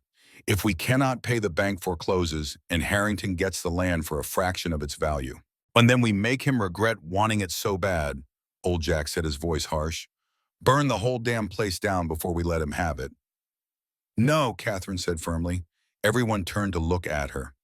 "We do not destroy what 3 generations built just to spite one man. There has to be another way." Cole felt a surge of pride at her words. She understood what this land meant, not just to him, but to his family's legacy. "What if we went around Harrington?" Catherine continued, leaning forward.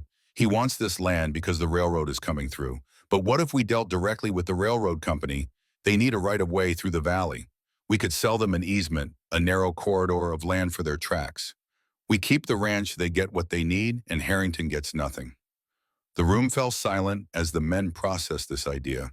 It was Tom who spoke first. "That is brilliant. The railroad does not care about the whole ranch. They just need maybe 100 feet wide by 2 miles long. We could sell that for enough to pay the debt and still keep 99% of our land." "But the railroad headquarters is in St. Paul, Minnesota," Miguel pointed out. "How do we reach them in 10 days? Cole was already calculating. "Telegraph to their office tomorrow. Request an immediate meeting. If I take the train, I can be there in 3 days. 2 days to negotiate, 3 days back. That leaves 2 days margin for problems." "You cannot leave the ranch undefended," Tom objected. "Harrington will attack the moment he knows you are gone." "Then we do not let him know," Old Jack said. "Cole leaves before dawn, quiet-like. Far as anyone in town knows, he is holed up here preparing for another fight." "I can manage the ranch," Catherine said. When the men looked skeptical, she straightened in her chair. "I have been watching how things work for weeks now. Tom knows the cattle and can handle the men. Miguel can manage the horses. I can keep the household running and make decisions if needed." Cole studied his wife across the desk. 5 weeks ago, she had been a desperate woman with nothing. Now she was offering to run a 3,000-acre ranch while he was gone. The transformation was remarkable. "It is a risk," he said. "Everything is a risk. But this is our best chance." Cole made his decision. "All right, Tom, you are in charge of defense while I am gone. Set up rotating patrols, but make it look like normal ranch work. Do not give Harrington any indication that I have left. Catherine, you manage the household and make any decisions that cannot wait. Miguel, keep the horses ready in case anyone needs to ride for help." "And me?" Old Jack asked. "You stay close to Catherine and the boys. If trouble comes, your experience could save lives."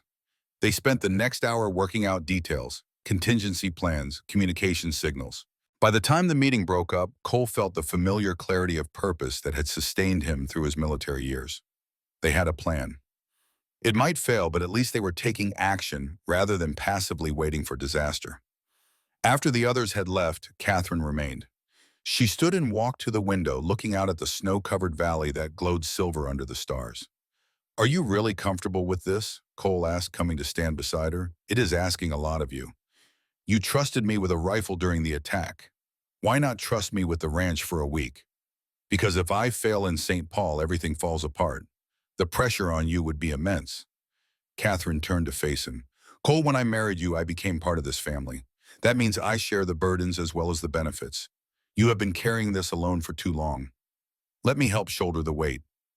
Cole pulled her close, resting his chin on top of her head. "How did I get so lucky to find you?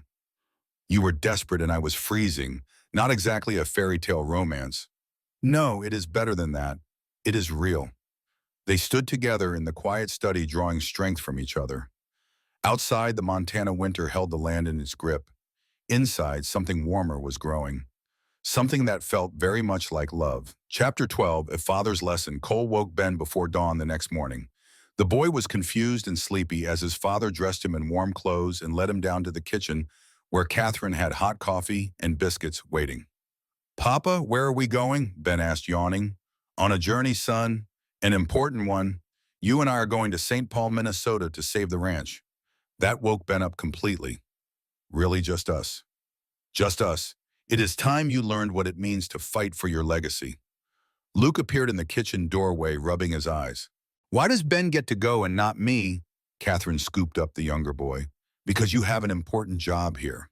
You need to help me take care of the ranch while your papa and brother are gone. Can you do that?" Luke nodded seriously. "I will be the man of the house." "That is right, I am counting on you." Cole kissed Luke goodbye, then embraced Catherine. "If Harrington makes a move, I will handle it. You focus on the railroad. We will be fine." The train station in Bitterroot was deserted at this early hour. Cole and Ben boarded the eastbound train just as the sun was beginning to paint the horizon pink and gold. As the train pulled away from the station, Ben pressed his face to the window, watching his home disappear into the distance. "Are we going to come back?" the boy asked quietly. "Of course we are. Why would you ask that?" "Because Mama left and never came back." The simple statement hit Cole like a punch. He put his arm around his son's shoulders. "Ben, your mama did not choose to leave. She fought to stay with you with all of us. Sometimes death takes people before we are ready to let them go. But I promise you I am coming back. We are both coming back, and we are going to save our home." As the train rolled across the snowy plains, Cole began to teach his son the lessons he wished someone had taught him at that age. He explained about the ranch not just as property, but as legacy. "Your great-grandfather fought Comanche warriors for that land," Cole told Ben, "took an arrow through his shoulder and kept fighting because he knew that land would feed his family for generations.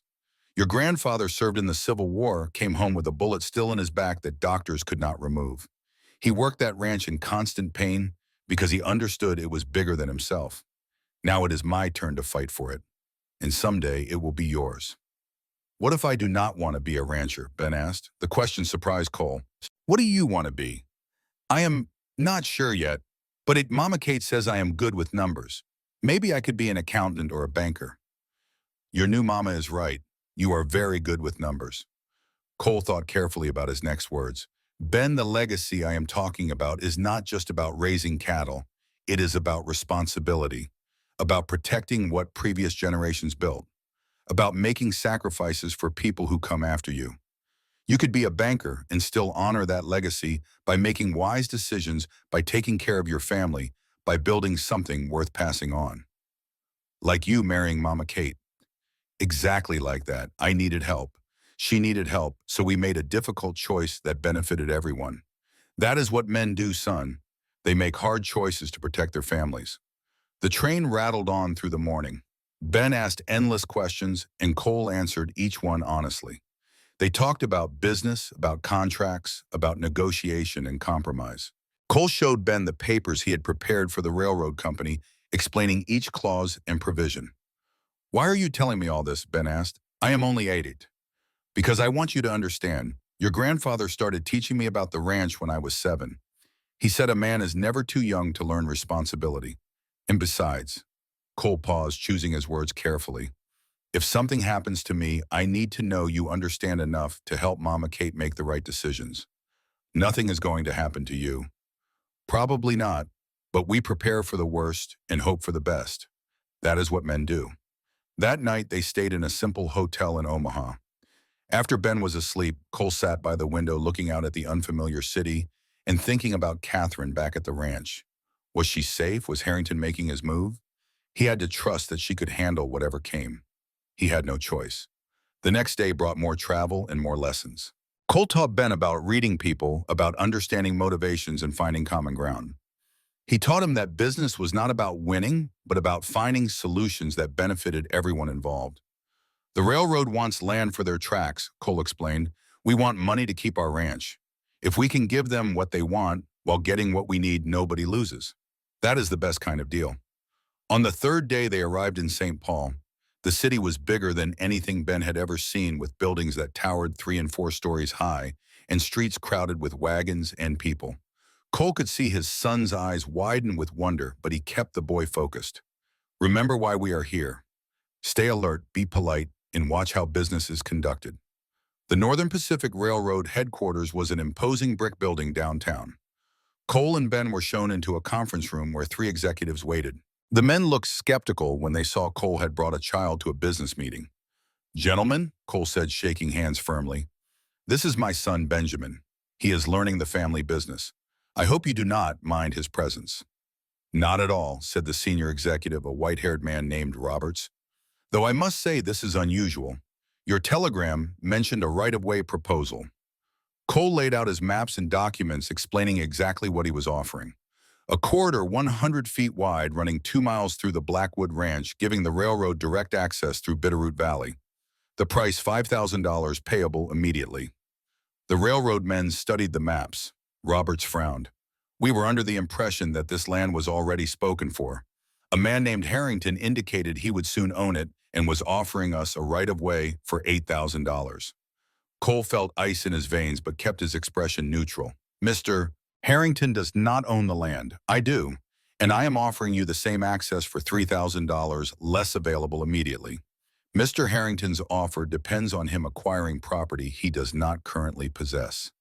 The executives exchanged glances. One of them, a younger man named Patterson, spoke up. Why should we trust your offer over his? He has substantial backing from investors in Denver. It was Ben who answered, his young voice clear in the quiet room. Because we own the land now. A bird in the hand is worth 2 in the bush. That is what my papa always says. The men smiled at that. Roberts looked at Cole with new respect. Your son makes a good point, but $5,000 is a significant sum. We would need guarantees. For the next 2 hours they negotiated. Cole gave ground on some points, held firm on others. He agreed to longer terms for the railroad's access to limitations on how he could use the adjacent land, to provisions protecting the railroad's investment. In return, he got his price and immediate payment. When they finally shook hands on the deal, Roberts said, You are a shrewd negotiator, Mr. Blackwood, and your son has a good head for business. He will make a fine rancher someday. Or a fine banker, Ben said seriously, making the men laugh. Walking out of that building with a bank draft for $5,000 in his pocket, Cole felt lighter than he had in months. They had done it. The ranch was saved. That night in their hotel room, Ben asked the question Cole had been expecting. Papa, did you really fall in love with Mama Kate, or did you just marry her because you needed help? Cole sat on the edge of his son's bed. Honestly, at first I married her because I needed help, but somewhere along the way I did fall in love with her. Not the same way I loved your first mama. Different, but just as real. Is it okay to love 2 people, even if one of them is dead? Yes, son, your heart is bigger than you think. You can love your first mama's memory and love your new mama at the same time. They do not cancel each other out. They just make your life richer. Ben thought about that for a moment. I think I love Mama Kate too. She is kind to us, and she is brave. She shot that man to protect us. She is very brave. We are lucky to have her. Papa, when we get home, can we tell her that we love her? I think that would make her very happy. They took the train home the next morning, arriving in Bitterroot on the afternoon of December 29th. Cole had been gone 6 days. That left 1 day before the debt came due. As the train pulled into the station, Cole saw Tom Fletcher waiting on the platform. His foreman's face was grim. Boss, we got problems. Chapter 13, The Fortress Holds. While Cole and Ben were traveling to St. Paul, Catherine discovered that managing a ranch under siege was far more challenging than she had anticipated. The first 2 days passed quietly, almost too quietly. Tom ran the patrols, Miguel kept the horses ready, and Catherine maintained the household routine. But on the third day Marcus Harrington arrived at the ranch, Catherine was in the kitchen when she heard the horses. Through the window she saw Harrington approaching with 8 men all armed. Her heart hammered, but she forced herself to remain calm. She wiped her hands on her apron, checked that the small pistol Cole had given her was in her pocket, and walked out onto the porch. Old Jack appeared at her elbow, moving quietly despite his limp. Steady, girl. Do not let them see fear. Tom and Miguel were already positioning themselves strategically, rifles visible but not pointed. The ranch hands emerged from the barn, making their presence known. Harrington reined in his horse 20 feet from the porch. He was dressed like a city gentleman, expensive suit and hat, looking completely out of place on a working ranch. Mrs. Blackwood, he called out, where's your husband? Working. I can help you with whatever you need. I need to speak with Cole about a business matter. When will he return? Catherine recognized the fishing expedition for what it was. Harrington wanted to know if Cole was here. My husband does not share his schedule with me. Was there something specific you needed? Harrington's smile did not reach his eyes. I came to collect on the debt your husband owes. I now hold the note from the bank. $3,500 due in 3 days. Catherine felt her stomach drop, but kept her expression neutral. The debt is not due until December 31st. Today is the 26th. You are early. Actually, if you read the contract carefully, you will see that the creditor can demand early payment if the property is deemed at risk. Given the recent violence at this ranch, I deem it very much at risk. It was a legal trap, and Catherine had no idea if he was bluffing or telling the truth. I would need to see the contract and consult with our lawyer. You have 24 hours. Tomorrow at this time, I return with the sheriff and a foreclosure notice. If you cannot pay, this ranch becomes mine. We will see about that. Harrington tipped his hat mockingly and rode away with his men. Catherine stood on the porch until they were out of sight, then her knees went weak. Old Jack caught her arm. Easy now, you did good. Kept your spine straight. He can do this, can he not? Force early payment. Maybe, maybe not, but we cannot reach Cole to find out, and we do not have the money either way. Catherine's mind raced. They were trapped. Cole was unreachable somewhere between here and St. Paul. They had no lawyer in town who was not already in Harrington's pocket, and they had less than $2,000 in available funds. That night, she barely slept. She kept going over options in her mind, each one more desperate than the last. Sell the cattle at panic prices. There were no buyers. Borrow from neighbors. Nobody had that kind of cash. Abandon the ranch and run unthinkable. As dawn broke, Catherine made a decision.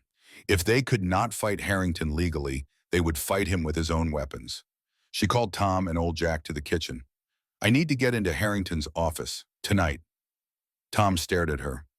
Ma'am, that is breaking and entering. I know what it is, but I also know that Harrington keeps records of everything. If he has been paying men to attack this ranch, there will be evidence.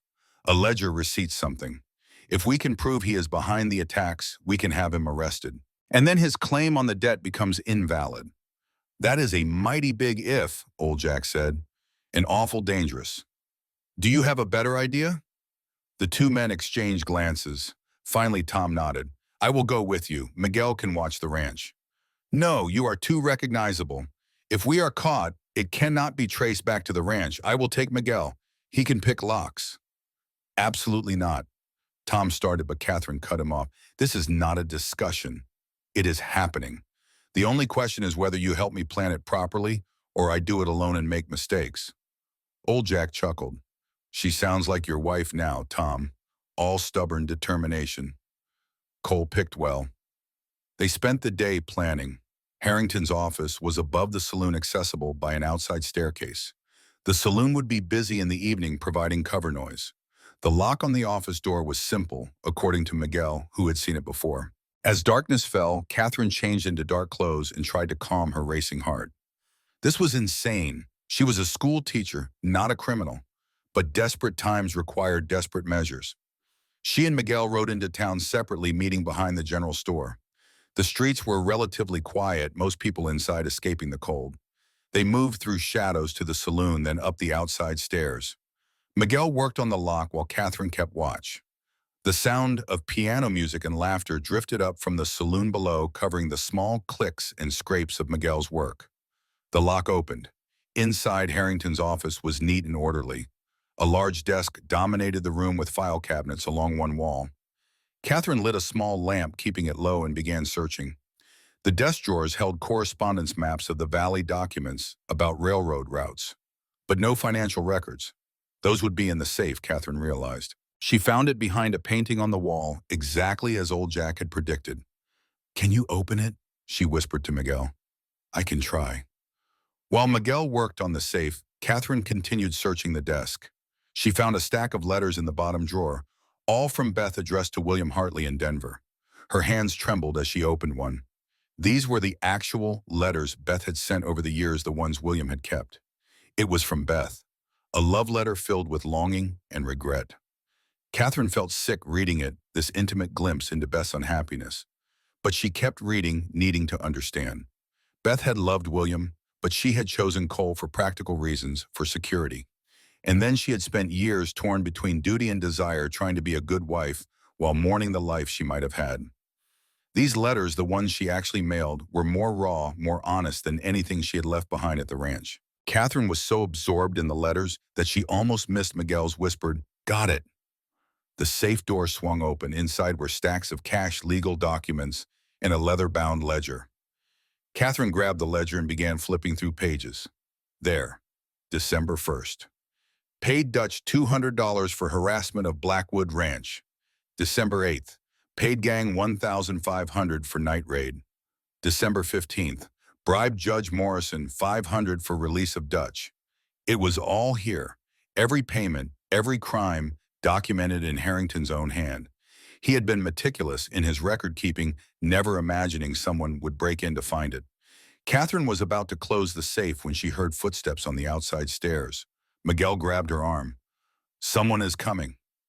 They ducked behind a filing cabinet just as the door opened. Harrington entered carrying a lantern. He walked to his desk, set down the lantern, and began sorting through papers. Catherine held her breath, the ledger pressed against her chest. They were trapped. If Harrington looked behind the filing cabinet, they were finished. The railroad man worked for what felt like hours, but was probably only minutes. Then he gathered his papers and turned to leave. But he paused at the door, looking back at the room as if sensing something amiss. His eyes traveled over the office, then fixed on the safe. He walked over to it, examining it closely. Had they left it exactly as they found it, Catherine could not remember. Harrington reached for the safe door. If he checked and found the ledger missing, he would know immediately. Miguel, acting on impulse, kicked the filing cabinet. It made a loud bang against the wall. Harrington spun toward the sound, and Miguel threw open the window and jumped out, hitting the ground below with a thud. Harrington rushed to the window, shouting, "Thief! Someone is robbing my office." In the confusion, Catherine slipped out the door and down the stairs. She could hear Harrington behind her, could hear men emerging from the saloon. But she ran through the dark streets like her life depended on it, because it probably did. She made it to where she had tied her horse and rode hard out of town. Behind her, she could hear shouts and pursuing horses, but she had a head start and knew the terrain. By the time she reached the ranch, she had lost her pursuers in the darkness. Tom was waiting anxiously. "Did you get it?" Catherine held up the ledger, gasping for breath. "Every crime he committed, all the evidence we need. Miguel. He got away. He should be here soon." Sure enough, Miguel appeared 20 minutes later, limping but grinning. "That was exciting, boss lady. We should be criminals more often." "Never again," Catherine said firmly, though she could not help but smile. The next morning, Catherine took the ledger to Marshal Brady's office. The lawman read through it with widening eyes. This is enough to arrest Harrington on multiple charges: conspiracy, bribery, attempted murder." "Then arrest him." "I will. Right now. Thank you, Mrs. Blackwood. You may have just saved your ranch." Catherine watched as the marshal and his deputies rode toward town. She felt exhausted but triumphant. They had fought back, and they had won. But the victory was short-lived. That afternoon, the marshal returned with grim news. Harrington is in custody, but before I arrested him, he had already sold your debt to another party, a bank consortium in Denver, and they are demanding immediate payment. The debt is still due tomorrow, and you still do not have the money. Catherine felt the world tilt around her. They had defeated Harrington, but the financial noose was still tightening. Where was Cole? Did he succeed in St. Etienne? Paul, or had this all been for nothing? Chapter 14, the 11th hour. Cole listened to Tom's report with growing alarm. Harrington arrested. The debt sold to a Denver consortium. Catherine's daring raid to get evidence. His wife had risked everything while he was gone. Where is she now? Cole demanded. At the ranch with the boys. She was exhausted. Boss, she was incredible. Steady as a rock through the whole thing. Cole and Ben climbed into the wagon for the ride home. The sun was setting, painting the snow in shades of orange and gold. One more day until the debt came due and he had the money to pay it. As they approached the ranch, Cole saw Catherine on the porch. When she spotted the wagon, she ran down the steps, her skirts flying. Cole jumped down and she threw herself into his arms. Thank God you are back. I was so worried. I am here, and I brought something. He pulled the bank draft from his pocket. $5,000. The railroad bought a right-of-way through our land. Catherine's eyes widened. You did it. You actually did it. We did it. You held the ranch. I closed the deal. Together. They held each other while Ben watched with a satisfied smile. This was how his parents should be, he thought. Together, strong, united. That night, after the boys were in bed, Cole and Catherine sat together in the study. She told him everything about the raid on Harrington's office, about finding the ledger, about the narrow escape. You could have been killed, Cole said, his voice rough with emotion. So could you have many times. We do what we must for this family. Catherine, there is something you should see. Cole pulled out 2 stacks of letters. These are the draft letters my father found in Beth's sewing basket, the ones she wrote but never sent. And these, he gestured to the letters Catherine had brought back, are the ones she actually mailed to William, the ones you found in Harrington's office. I want to read them all with you, all of them. No more secrets between us. They spent hours going through Beth's correspondence to William Hartley. The letters painted a picture of a woman torn between 2 worlds, loving her children, but regretting her choices, trying to be a good wife while dreaming of a different life. When they finished the last letter, Catherine said quietly, she was so conflicted. I feel sorry for her. So do I. For years I made her into a saint in my mind. But she was just human, complicated and struggling and doing her best. Cole took Catherine's hands. I think I needed to see this, to understand that even the best marriages have shadows and doubts. It makes what we have feel more real. What do we have, Cole? He pulled her close. I think we have love. Not the passionate, consuming kind I had with Beth, but something steadier, built on respect and partnership and choosing each other every day. Is that enough for you? It is more than enough. It is everything. They kissed a long, slow kiss that held promises for the future. When they finally broke apart, Cole said, I want you to move into my room. Really be my wife in every sense, if you are ready. I am ready. I have been ready since the night of the attack when I realized how much you mean to me. The next morning, December 31st, Cole rode into Bitterroot with the bank draft. He walked into the bank and paid off the debt in full with enough left over to fund ranch operations through the spring. The ranch was saved. When he returned home, he found Catherine and the boys decorating the house for a New Year's celebration. Luke ran to greet him, and Ben followed more sedately, but with a smile on his face. Is it over, Papa? Are we safe now? It is over, son. We are safe. That evening, as the new year approached, the Blackwood family gathered around the fireplace. Old Jack sat in his favorite chair, Tom and the ranch hands crowded into the room, and Catherine stood beside Cole with Ben and Luke between them. I want to make a toast, Cole said, raising his glass, to family, to fighting for what matters, to second chances and new beginnings, and to the strongest woman I know who saved this ranch as much as I did. To Catherine, everyone chorused. After the others had drifted away to celebrate in their own fashion, Cole found Catherine alone on the porch looking up at the stars. What are you thinking about? He asked, wrapping his arms around her from behind. About how 6 weeks ago I had nothing. No home, no family, no future. And now I have all of that. It seems almost too good to be true. It is real, Catherine. This is your home now. These are your sons. I am your husband for better or worse. She turned in his arms to face him. I have something to tell you. Something I have suspected for a few weeks, but was not sure until today. What is it? I am with child Cole. We are going to have a baby. For a moment, Cole could not speak. Then joy flooded through him, pure and bright. A baby. Our baby. Are you happy? I know this complicates things. Happy, Catherine. I am beyond happy. This is, this is a gift. A new beginning for both of us. He kissed her, then pouring everything he felt into that kiss. When they finally broke apart, they were both laughing and crying at the same time. Come spring, there will be 4 children running around this ranch, Catherine said. Your house is going to be very loud. Our house, and I cannot wait. They stood together on the porch watching the stars wheel overhead, feeling the future stretch before them bright with possibility. Chapter 15 Epilogue. The legacy continues. 6 months later, on a warm June day in 1889, Catherine gave birth to a healthy baby girl. They named her Sarah Elizabeth Blackwood, honoring both their mothers. The birth was difficult but successful, attended by a doctor from Helena, whom Cole had insisted on bringing in. When Cole held his daughter for the first time, he felt something break open inside him. The fear he had carried since Beth's death, the terror that childbirth meant death, finally began to ease. Catherine had survived. Their daughter was perfect. The legacy would continue. She has your eyes, Catherine said weakly from the bed, and your stubborn chin, Cole replied, making her laugh. Ben and Luke crowded into the room, eager to meet their new sister. Luke cooed over the baby with unrestrained delight. Ben was more reserved, but Cole saw the tenderness in his older son's eyes as he carefully touched the baby's tiny hand. Will you teach her to read like you taught us? Ben asked Catherine. Of course, and you and Luke can help. She will need good big brothers to look after her.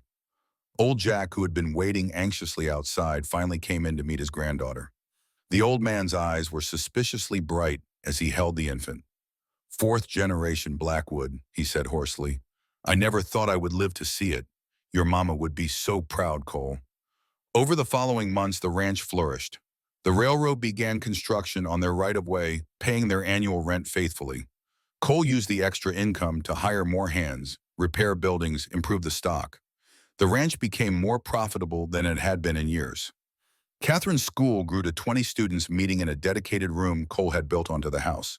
Children came from neighboring ranches to learn, and Catherine taught them all with patient dedication. Tom Fletcher married a widow from town and brought her to live in a small house Cole built for them on the ranch property. Miguel Santos became foreman of the horse operation, breeding some of the finest animals in the territory. The ranch became a model of successful management. Marcus Harrington was tried and sentenced to 10 years in prison for conspiracy, bribery, and attempted murder. The evidence from his ledger was damning. Before he was led away, he looked at Cole one last time. I loved her, you know. Beth, I would have given her everything. I know, Cole said quietly, but she chose her life. She chose her sons. You need to let her rest. And Marcus was taken away to serve his sentence, finally releasing his grip on a past he could not change. One evening in late summer, Cole and Catherine sat on the porch watching the sun set while Sarah slept in a cradle beside them. Ben and Luke were down by the creek fishing with old Jack supervising from a chair on the bank. Do you ever regret it? Catherine asked. Marrying me instead of waiting to find love again? Cole pulled her close. I did find love again, just not in the way I expected. What we have is stronger than what I had with Beth because it was built on honesty and partnership from the start. I love you, Cole Blackwood, and I love you, Catherine Blackwood. Thank you for saving me, for saving all of us. Later that week, Cole took Ben out to the family cemetery where Beth and the twins were buried. They had not visited together in a long time, and Cole felt it was important. Do you still miss her? Ben asked, looking at his mother's headstone. Every day, but missing her does not mean I love Mama Cade any less. Both feelings exist together. Cole put his hand on his son's shoulder. Someday this ranch will be yours and Luke's, and then it will belong to your children. The legacy is not just land, Ben. It is family. It is taking care of each other. It is making hard choices to protect the people you love. Like you marrying Mama Kate to save the ranch. Exactly like that, though it turned into much more than I expected. Good, Ben said seriously, because I like Mama Kate. She makes you happy, and she makes good cookies. Cole laughed. Both very important qualities in a wife. They stood together in the quiet cemetery 3 generations of Blackwoods represented. The past, the present, and the future all connected by love and sacrifice and determination. As they walked back to the house, Cole saw Catherine on the porch with baby Sarah in her arms. Luke came running up from the creek, soaking wet and laughing. Old Jack followed more slowly, shaking his head at his grandson's antics, but smiling. This was legacy, Cole thought. Not just the land, or the buildings, or the cattle, but this. Family, love, the courage to start over when everything seems lost, the wisdom to accept help when pride says to refuse it, the grace to love again after loss. He had started this journey desperate and broken, proposing a loveless marriage to a desperate woman. And somehow, through trials and danger and honest partnership, they had built something worth far more than the land they fought to keep. They had built a family. Cole joined his wife on the porch, taking Sarah from her arms and cradling his daughter close. "What are you thinking about?" Catherine asked. "About how I proposed a marriage of convenience and ended up with a marriage of love. About how the best things in life come when you stop trying to control everything and just do what is necessary." "That is very philosophical for a cowboy. I have a smart wife. She teaches me things." Catherine leaned against him, and they watched the sun paint the Montana sky in shades of gold and crimson. Below them, the ranch spread out in all its hard-won beauty. Behind them, Old Jack was telling Luke another story from the old days. Beside them, Ben sat reading a book Catherine had given him. "Cole," Catherine said softly.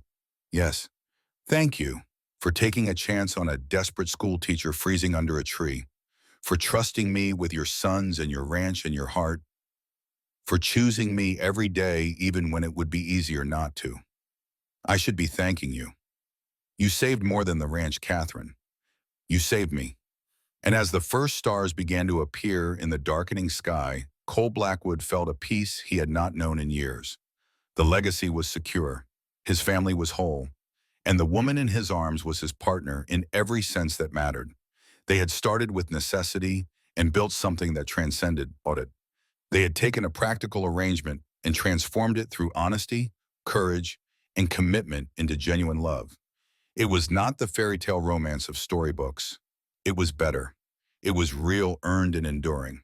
And that Cole thought as he held his wife and daughter close was the greatest legacy of all, the end.